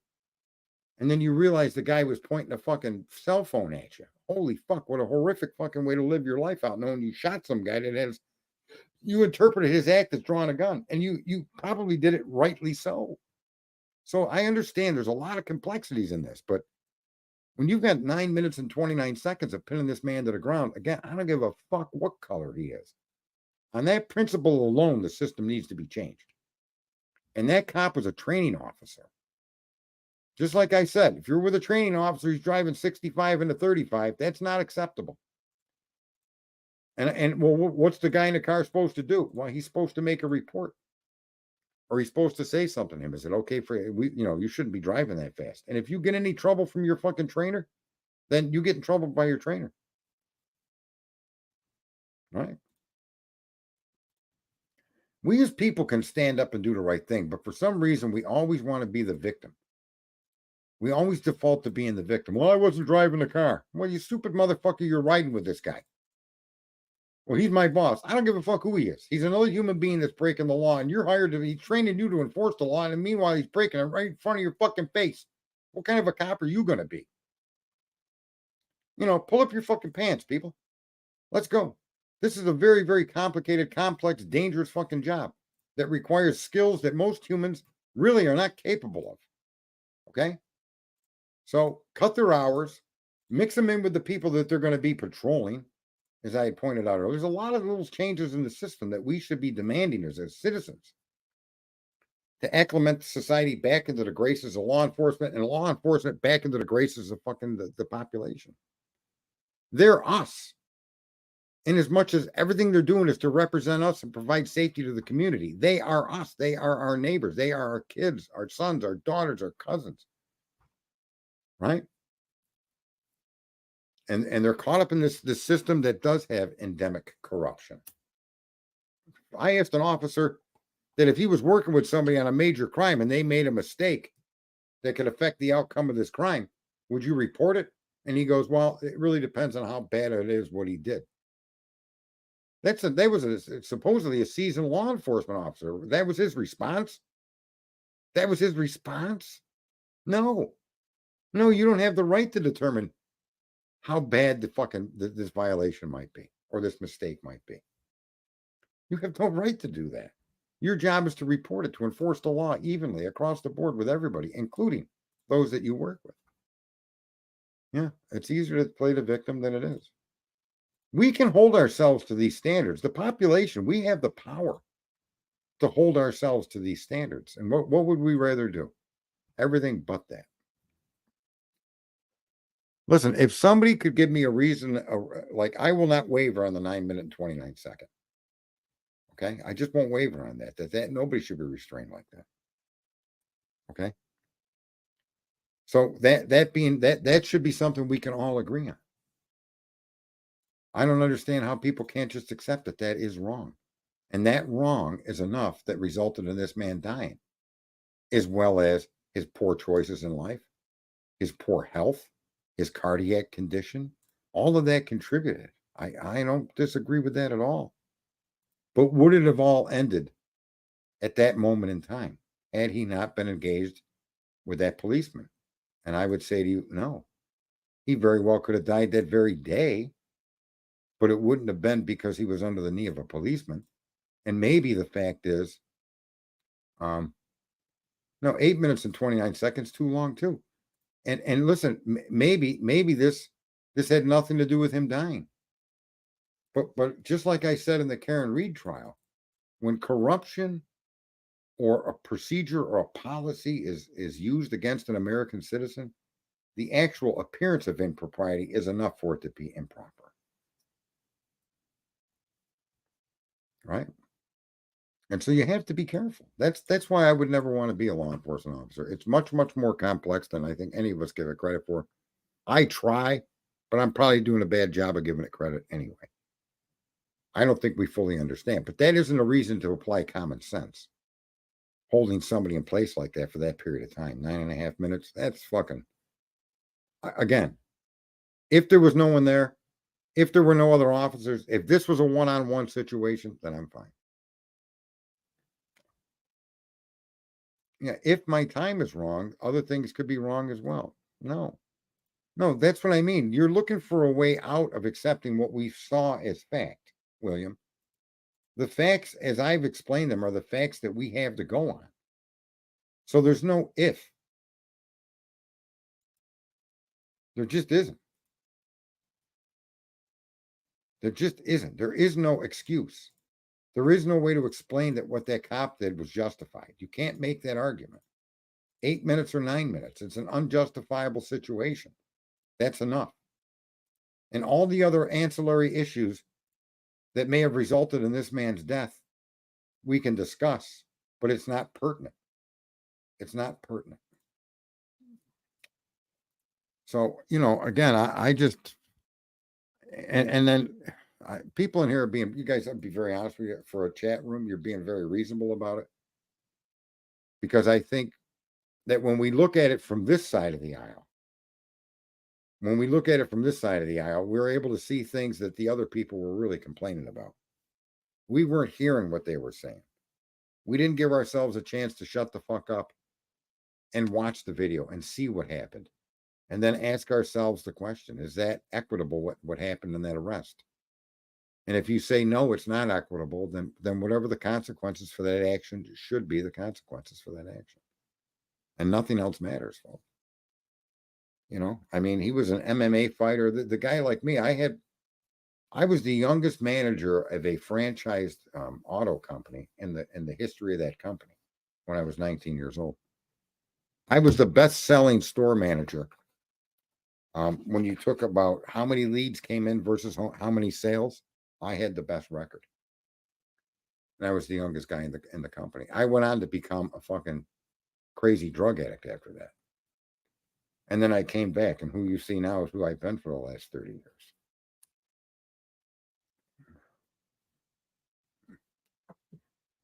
No, see, that's you're mistaken, Natalie. I mean, they held him there without him fighting and kicking for 9.5 minutes, Natalie. He did resist. There's no question about that. That's how he ended up underneath the guy's knee. I don't even have a problem with that. That's perfectly fine by me. But when there's other officers on the scene that can help you clear it up, to secure this man and put him in a car or put him in a stretcher, put him in an ambulance, there was no reason to continue to hold him there for 9.5 minutes to find him dead after you turned him over. Right? That's why the cop was they demanded the cop be arrested. And I agree with that argument.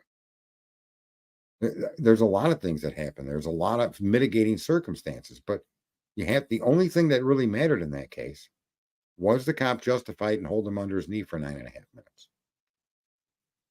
And in that situation, with help available to him, the answer is no. Under different circumstances, just so you know, Natalie, what he did is acceptable, in my opinion. Circumstances where he was the only policeman there, or if it were him and others, and there had been some kind of a rout or a fight or a shooting, and he didn't have help available to him, then I would have no objection to restraining a person that way that was committing violence or trying to escape like George Floyd was. I'd have no objection to that 9 minutes and 30 seconds.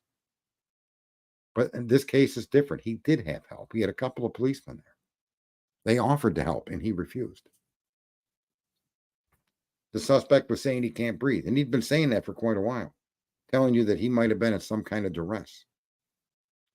Those aren't false or non-factual. Those are not opinions. Those are actually what happened here now. And so, in all fairness, each situation is uniquely different. And sometimes the action taken would be appropriate under a different situation, right? It's appropriate at times for cops to shoot people, right? But not to just willy-nilly and shoot you because you got pulled over for a ticket. That's just not acceptable. But if you get pulled over for a ticket and you're shooting at the cop, well, okay. Or you draw a gun, or you come out of the car with a knife. I mean, right? We can give a whole bunch of reasons why discharging their firearm in the course of their duties is legitimately required and acceptable. And we can also then say that there's many situations, equally as many situations, where the discharge of that firearm is not acceptable. And that's all I'm pointing out here in the George Floyd case. Why we couldn't approach that as a group for both sides of the aisle to agree with that is beyond me. I just don't understand. Again, would you want your child treated that way? I know George was a grown man, but he was still somebody's child. He was still somebody's kid, somebody's son. Would you want one of your relatives treated that way? And the answer is no. I mean, in all fairness, how could you argue with that? We never got a chance to discuss it like this. Even when I was on Twitter during the politics, when this happened. And I tried pointing this out to people. I got, you don't know what you're fucking talking about. Go join Black Lives Matter. Blah, blah, blah, blah. All right, whatever. You could, everybody, you're allowed to think what you think. But if we're going to have a logical or a fair, meaningful discussion, I'd like to see the facts and then try to apply those facts in a fair way. Right? Yeah, he did commit a crime doing drugs. There's no question about the police's presence was legitimate. His actions required it. His attempt to escape from the patrol car required him to be brought down and put down on the ground. There's no fucking doubt about it. I completely agree with that. He did resist before he was arrested. There's no doubt about that, folks. But are those reasons good enough to justify 9.5 minutes on pinning him down like that? And I say to you, no. I find that unacceptable. No, and that's all. That's all, the only thing we can learn from the George Floyd case. If there's anything we could ever agree on, it's that that's a fair judgment. I'm not favoring anybody because I don't like cops or I don't like blacks or I like blacks and I like cops. There's no feelings involved in any of the things I'm saying. There's no personal animosities towards either group. It's an observation based on facts that I think is reasonable to say 9.5 minutes is too long. What else you guys got out there? What else do you guys got out there? Karen Reed, I think the fact the police have already lied, that should be the end of the case. Same thing with Kohberger. You can't put him in that house. You did not. Let me be clear.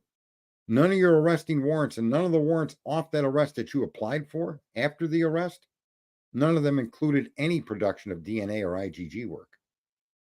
And this is the thing that a lot of the guilters have a hard time separating. You can't consider DNA at this point. DNA is irrelevant when you're looking at the stage of where we are in the Kohberger case. It's completely irrelevant because it was not used at all to arrest him or to get the warrants to search his house, his car, his swab. There was no DNA used, no IgG used. So individually, no matter what conclusion you could make from IgG and DNA, no matter what determination you can reasonably make, you can't include it when you observe the PCA because it's not part of it. They're two separate, distinctly separate, different fucking things. And that's why a lot of people that go with they want to argue innocent or guilt, that's where what they don't understand because they're not following the facts. That's why when I say I follow the facts, I say that they had no reasonable fucking cause to arrest this man. They had every right to consider him a suspect, but no probable cause, in my opinion. There was no single fact offered. There was no allegation that was made to arrest him that could have been provable on the day of the arrest. And now, 19 months later, we learn that it's completely unprovable, which it would have been unprovable in a preliminary hearing. It would have been unprovable if the judge signing the warrant demanded more evidence. We wouldn't be where we are with this. And that's why it's so valuable to stick to the facts. How many of you understand that the IgG and the DNA are not part of where Kohberger's case is? And they never were. They never would have been a part of the preliminary hearing. Do you guys realize that? They would not have been part of a preliminary hearing.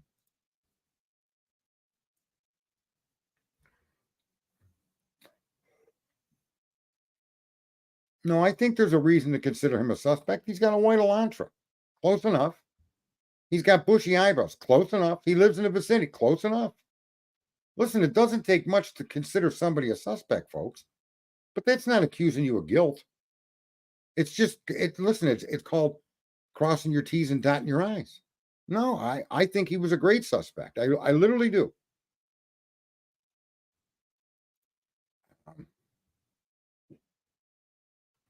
I think Ann's next move, I'm not too sure, but I'm thinking she should start asking for dismissal. For this case to be dismissed. You can't place Kohberger at that house. And because the prosecution has stated to the court on several occasions that the IgG and the DNA were not used in any of the arrests. Okay. I suspect that because the arrest itself is not based in fact, because you can't show his phone there, because you can't show him there, because you can't show his car there, because the 12 previous trips that drove in similar areas are areas that do not include that specific house. That's been bore out in court. That because of this information that you used in the DNA is not factually supportable with evidence, I suspect that the case should be dismissed. I agree with it's the wrong year, but you still would want to check in on anybody there where they owned an Elantra. Because, again, a lot of people keep saying they got it wrong, but we now know in court that the 11 to 13 Elantra was at that crime scene. That car that the FBI identified is absolutely correct. Given another image of an Elantra from a different area, that car was identified as a 14 to a 16. And you could trust that the FBI got that correct as well. So, and the funny thing in the Kohberger case is there's two Elantras. There literally is two Elantras in this case that have been put forward in court, and it's 100% true. However, the 14 to 16 Elantra is never, ever in anything, not an image, nothing, placing it around the house. Who murdered the students? We're never going to know, Natalie. And to be very honest with you, this is another thing that I think people, they're chasing the wrong animal. You're hunting deer and you're chasing squirrel. Okay. The only way we're going to know how that happened is if other evidence comes forward, somebody admits it, somebody in prisons shares, some other way, like a cold case. And because of that, I'm not sure that we'll ever know, sadly. And I'm fairly confident that what we've looked at and what's been shown to be true and false is that even if Kohberger still could have done this, I am not saying Koberger is innocent or guilty. And I'm not saying Koberger couldn't have done this. But what I am saying is this, that when Koberger left his apartment and they saw his phone go off network, that for the next 2 hours, they have no hide nor hair of this boy. No, nothing. Not pictures, not video, not cell phone things. Nothing. That in and of itself says you cannot show him to be at that house. That's it. End of story. There's no argument there. You come up with all the fucking theories you want. None of them can be proven. The police in their own accusations proved that to us when they made those accusations. Okay? You don't need to see all the evidence, George. Was it the crime scene or in the area? You don't need to see all with the evidence that you see right now. Let me give you an example. If everything I allege you did that resulted in the murders of 4 people, if all of the steps that I laid forward to show that you did this are false, then what case do I have against you, George? You see, the quagmire that a lot of Americans that are watching this don't seem to wrap their head around is you must ignore the DNA and the IgG completely and look only at the arresting documents that we were given. And then look at the motions and the arguments in court. And what have we found out through that process? He didn't stalk. And the judge and the prosecution were making that argument for Brian. Right? If you watch the court case, the location of the phone can't be used because there is no records of where that phone was for 2 hours. There's no record of where that car was for 2 hours. So how do you place Koberger at the house? And because you can't place him at the house, because you have no evidence making him part of that crime scene, yet you arrested him saying that you did, and then you went and got warrants that resulted in the processing of DNA, that may be fruit from the poison tree, George.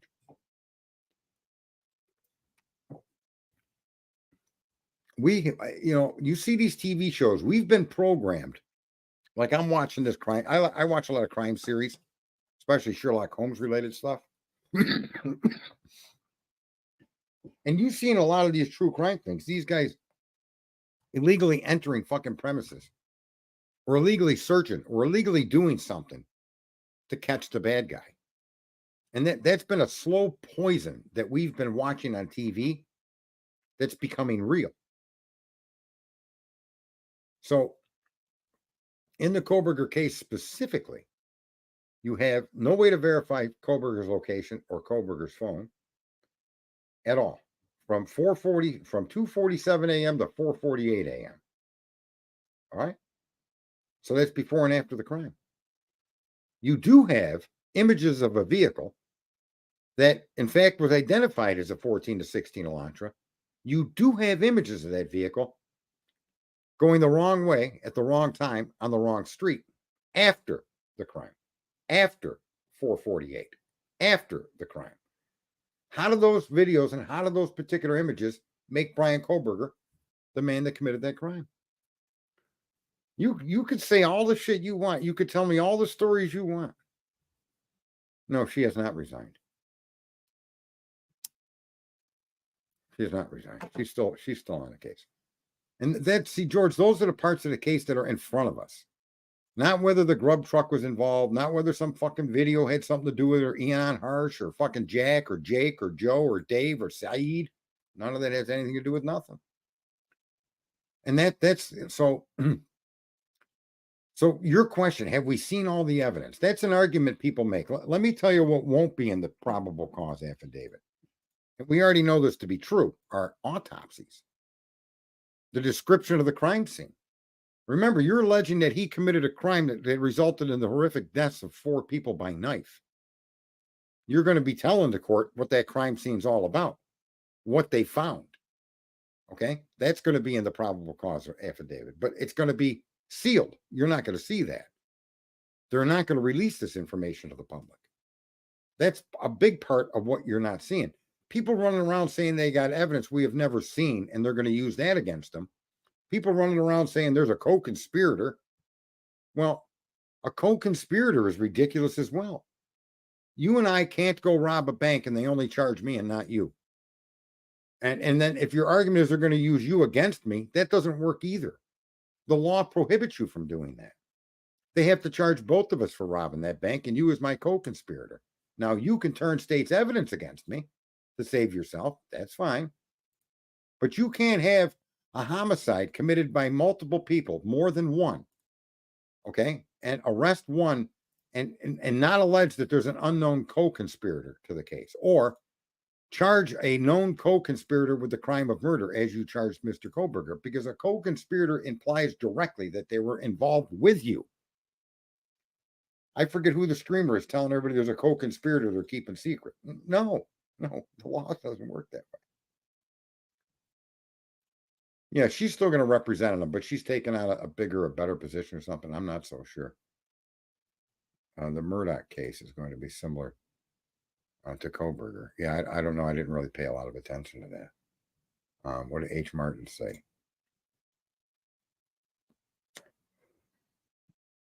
She was with the county previously. That's true, Martin. I agree with that, or at least to some parts of that. I don't know exactly, but I know that it's not going to affect her presence on the Brian Koberger case.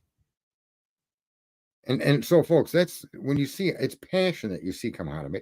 I'm not mad at anybody. I'm passionate, and in many respects, I'm almost heartbroken to just see how fucking many of us really have the ability, if we sit down and look at the relevant data, to come conclusions that, even if they differ to some extent. But when you start bringing in that you got this, all these other things, folks, then nobody can agree with nothing.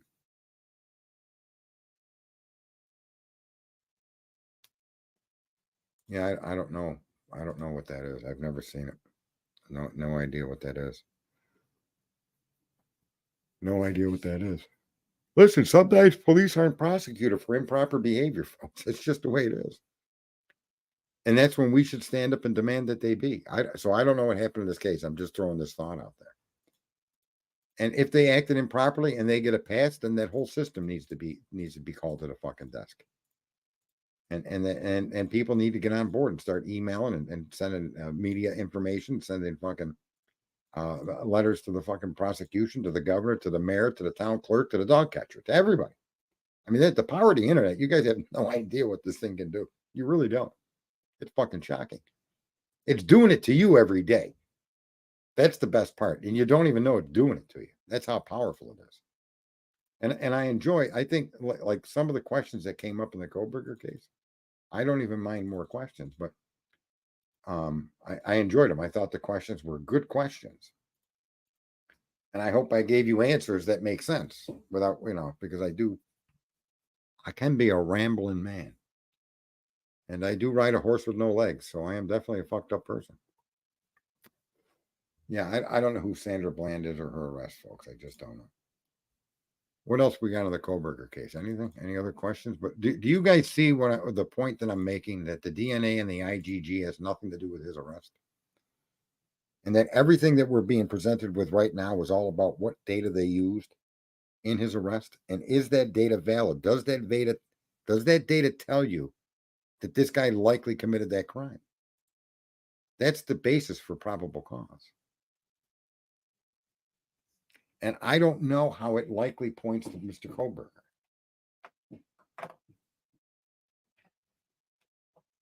I don't know how that circle can be closed when you are telling me that you base your information off his phone, you base your information off of video, and none of that information can put Brian Koberger at the scene of the crime. To me, I would say that you brought me mistaken, faulty information. And if Mr. Koberger was at the scene of the crime, and he could have been, folks. That's the point I can't even stress enough. He certainly could have been. He just didn't get there the way you said. And that matters.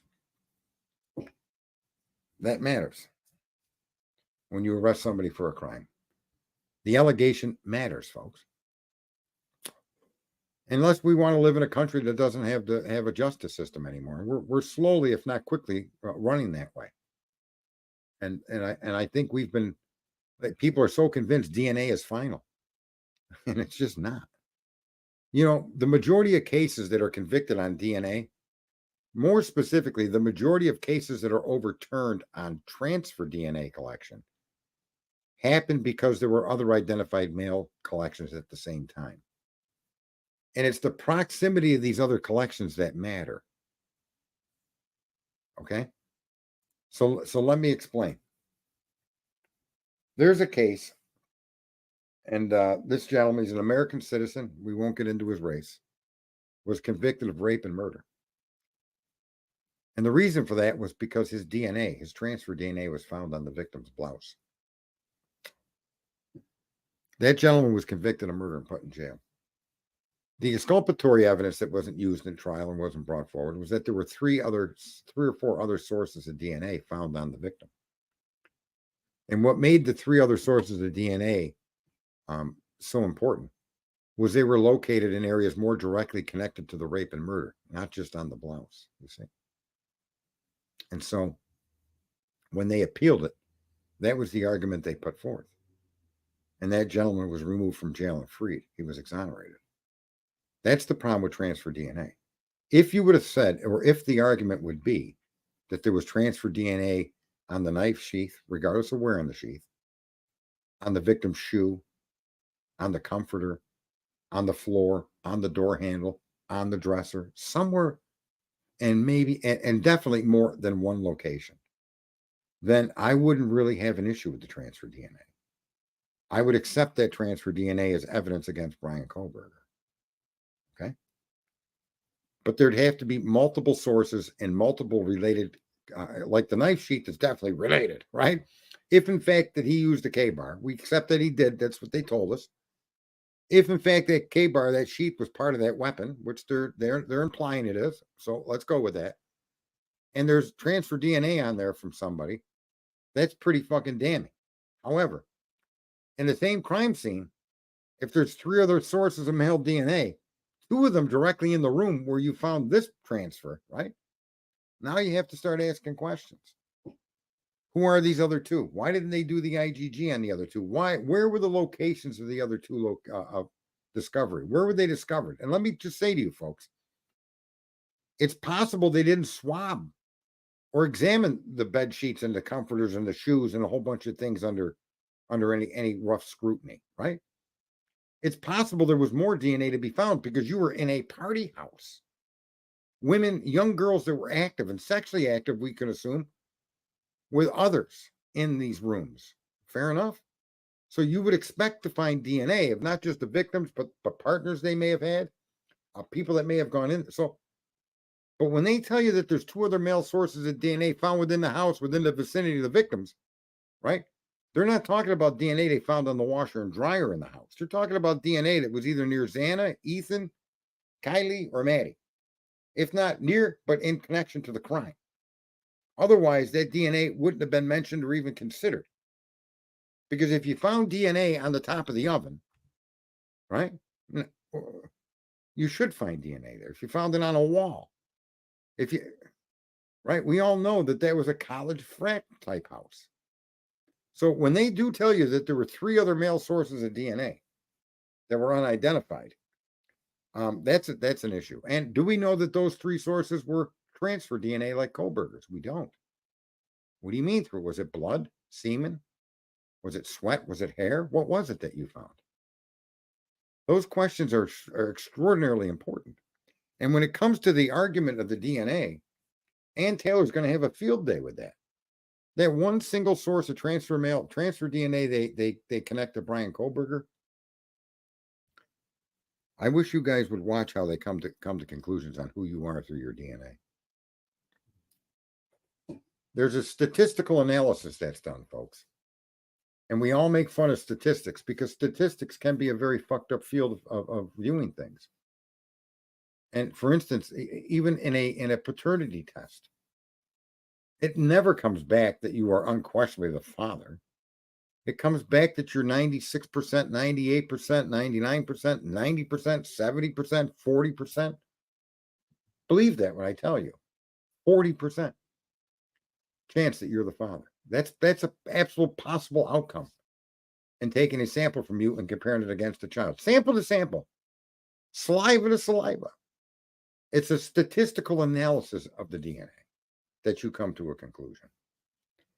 And so when you use transfer DNA that needed to be amplified through special software that only Othram possesses. You're going to have a field day with that quality of that evidence. So where is that DNA? I don't know where the other male DNAs were located, other than that they were in the crime scene. There was a glove found outside where they had found DNA. I don't know. Did that glove have blood? But they're unidentified males. And it's in those cases where you have other unidentified males. Was that glove part of the crime? Did that glove have male DNA and one of the victims' DNA on it or blood?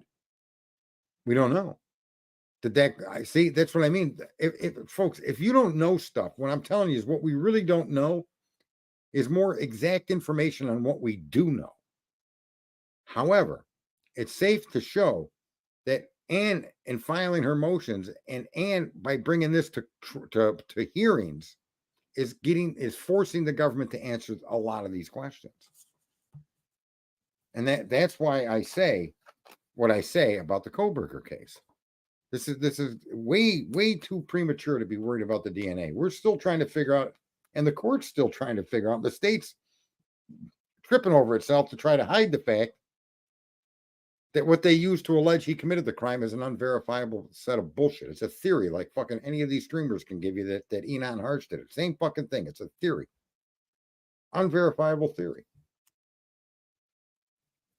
Why is Kohberger in jail? I think because Reed's crimes weren't nearly as ferocious, and I think different states have different standards on when bail can be applied, not applied. I think that's really the biggest issue.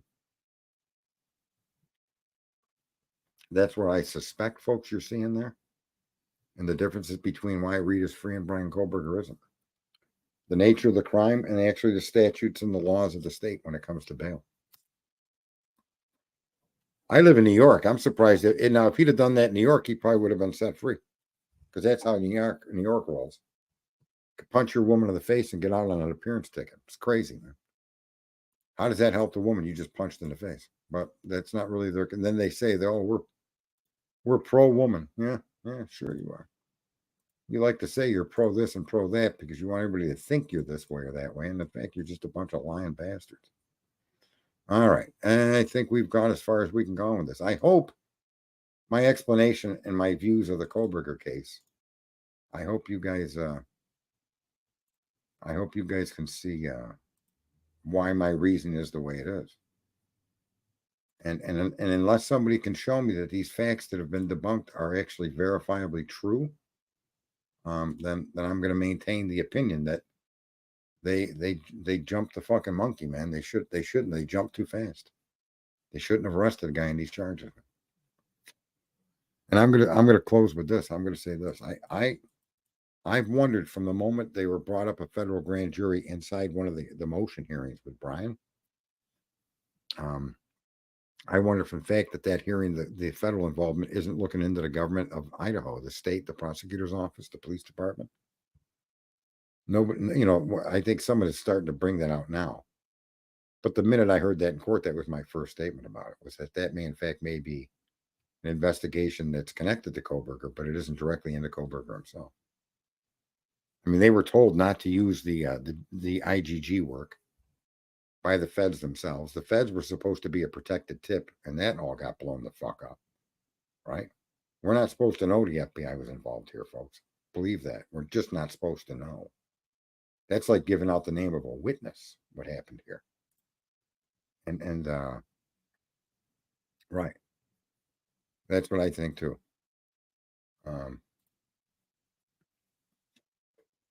Well, yeah, that may be. I don't know their motive, George. I don't really look into stuff like that. I don't have any evidence to support that.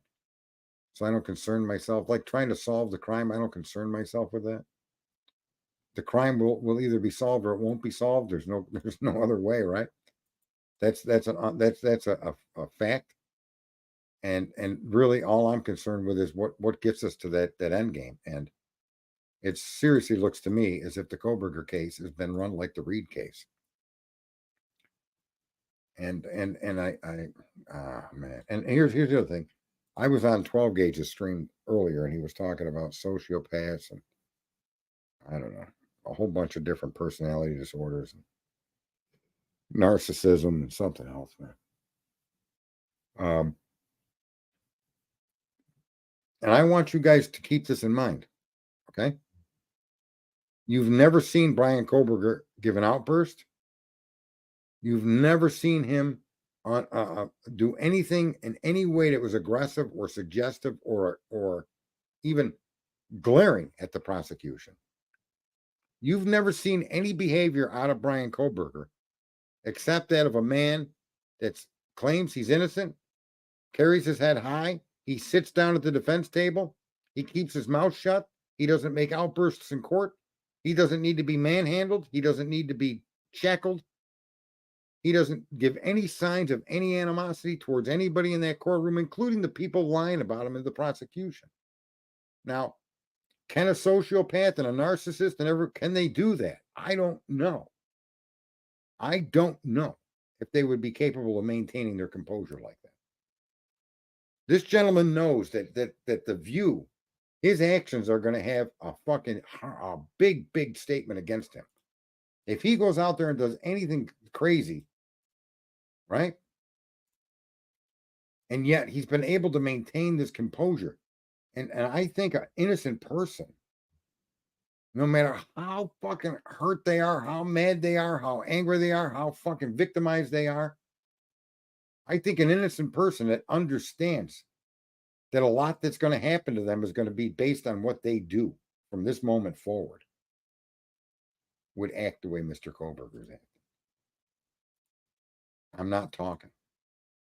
I'm going to maintain my right to remain silent. And he's done that. How many people have you seen that are sociopaths and all these other narcissistic fucking murderers ever do what Brian Koberger's doing? And he's not under mental duress. He's not under physical duress. He's not malnourished like you would see in that Delphi case. No, that's not true, George. Their enrollment went up even after the crime. Just be aware. They also bought an online college. I forget what, Phoenix, I think. No, I think you're mistaken. The actual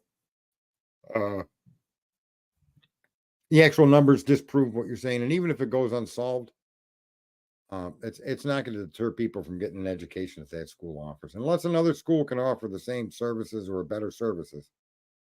It has yet to be shown that there's any validity to that. Them picking him to protect the economy. He is not like Karen Reed in court. Karen Reed does look, and yeah, he I don't know. Can I just say in the Karen Reed case too, I just want people to know, I'm not arguing she's innocent. I'm not arguing she didn't back into his arm. As a matter of fact, folks, I think it's possible both things could have happened. That she could have backed into his arm before he went into the house, and then he got into a tussle in the arm or in the house. He got into a tussle with the occupants of the house. And then it was brought back out and set down. When you have unknowns and just the information you have is all that you know. So we know what we know about this gentleman, right? So is it possible she backed into his arm but didn't hurt him other than hurt his arm? And then he went up into that house and something happened to him up in the house and the occupants of the house went and put him back out front? Yeah, that's possible. Could the snowplow hit him and not know it? Yeah, that's possible. So my point is that both can be true. All three of those scenarios. Could she have hit him like that and killed him? I think that scenario is impossible. I think holding your arm at a 90-degree angle, like you stick your arm straight out in front of your body, okay? Twist your arm and bend it up so your hand now is over your head. That's the position that they say the arm was in when they hit it. This is not me making this up. Imagine that. So the arm is out from the shoulder to the elbow, out in front of you. And from the elbow to the tip of the finger, it's up in the air. All right? And she ran into that. That just seems fucking impossible to me. No bones were broken. There's no bruising on that arm. There's no direct impact. The crime scene guy said she sideswiped him. There's no broken bones. There's no contusions. There's no fractures. There's no nothing on any part of his body. from an impact with a vehicle anywhere. Not his torso, not his thigh, not his foot ran over, nothing. That she just hit this arm, spun him around, and he landed 30 feet away. Didn't walk, didn't get pushed, but landed, projected 30 feet from where he was hit with his arm out like that. I'm sorry, I just can't accept that. It's nonsensical. It just doesn't come across as possible that kind of an impact could cause the injury that resulted in his death and projected him 30 feet where his head got crushed by the ground. His face got all effed up, but not the truck. The only thing the truck hit was his arm. I don't know. I'm sorry. I just don't buy that. And that's the problem I have. Also, the gentleman that gave that testimony is in contradiction to the state's two premier fucking crime scene investigators who both stated it's unlikely that was a vehicle accident death. So I point that out because that tells me that the police had like in the Kohberger case, they have tunnel vision. Whether they're doing it for corruption, no matter their motive, they're focusing on this narrative and they're going to stick with this narrative to the bitter end. And I suspect that's exactly what they're going to do with Kohberger.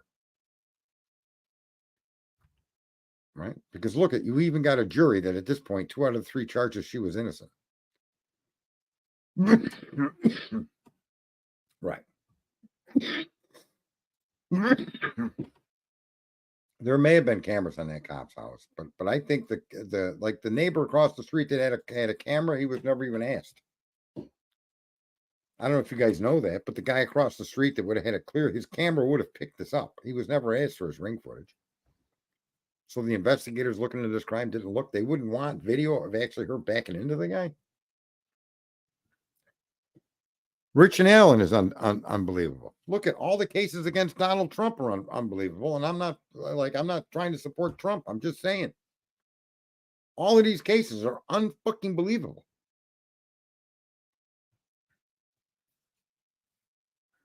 Oh, his neighbor's coverage was deleted. That's possible too. But I understand the police and the investigators never went to the house to ask for it. What's going on, Twiz? So anyway, I've been in here quite a long fucking time. I'm tired. And I'll be back again tomorrow at 9, maybe, probably. I think so. I plan on it. We'll see. I appreciate for all you hanging in there. Also, let me think here. What do I got? Let me just check. I think we broke 100 likes, which puts us in the algorithm. Yeah, we got 138 likes. And I definitely appreciate that. You guys can like, you can dislike, you can subscribe. Flying through the air with the greatest of ease. That generally happens at a circus, not at the back end of a 7,300-pound SUV. You guys be good. We'll talk to you again.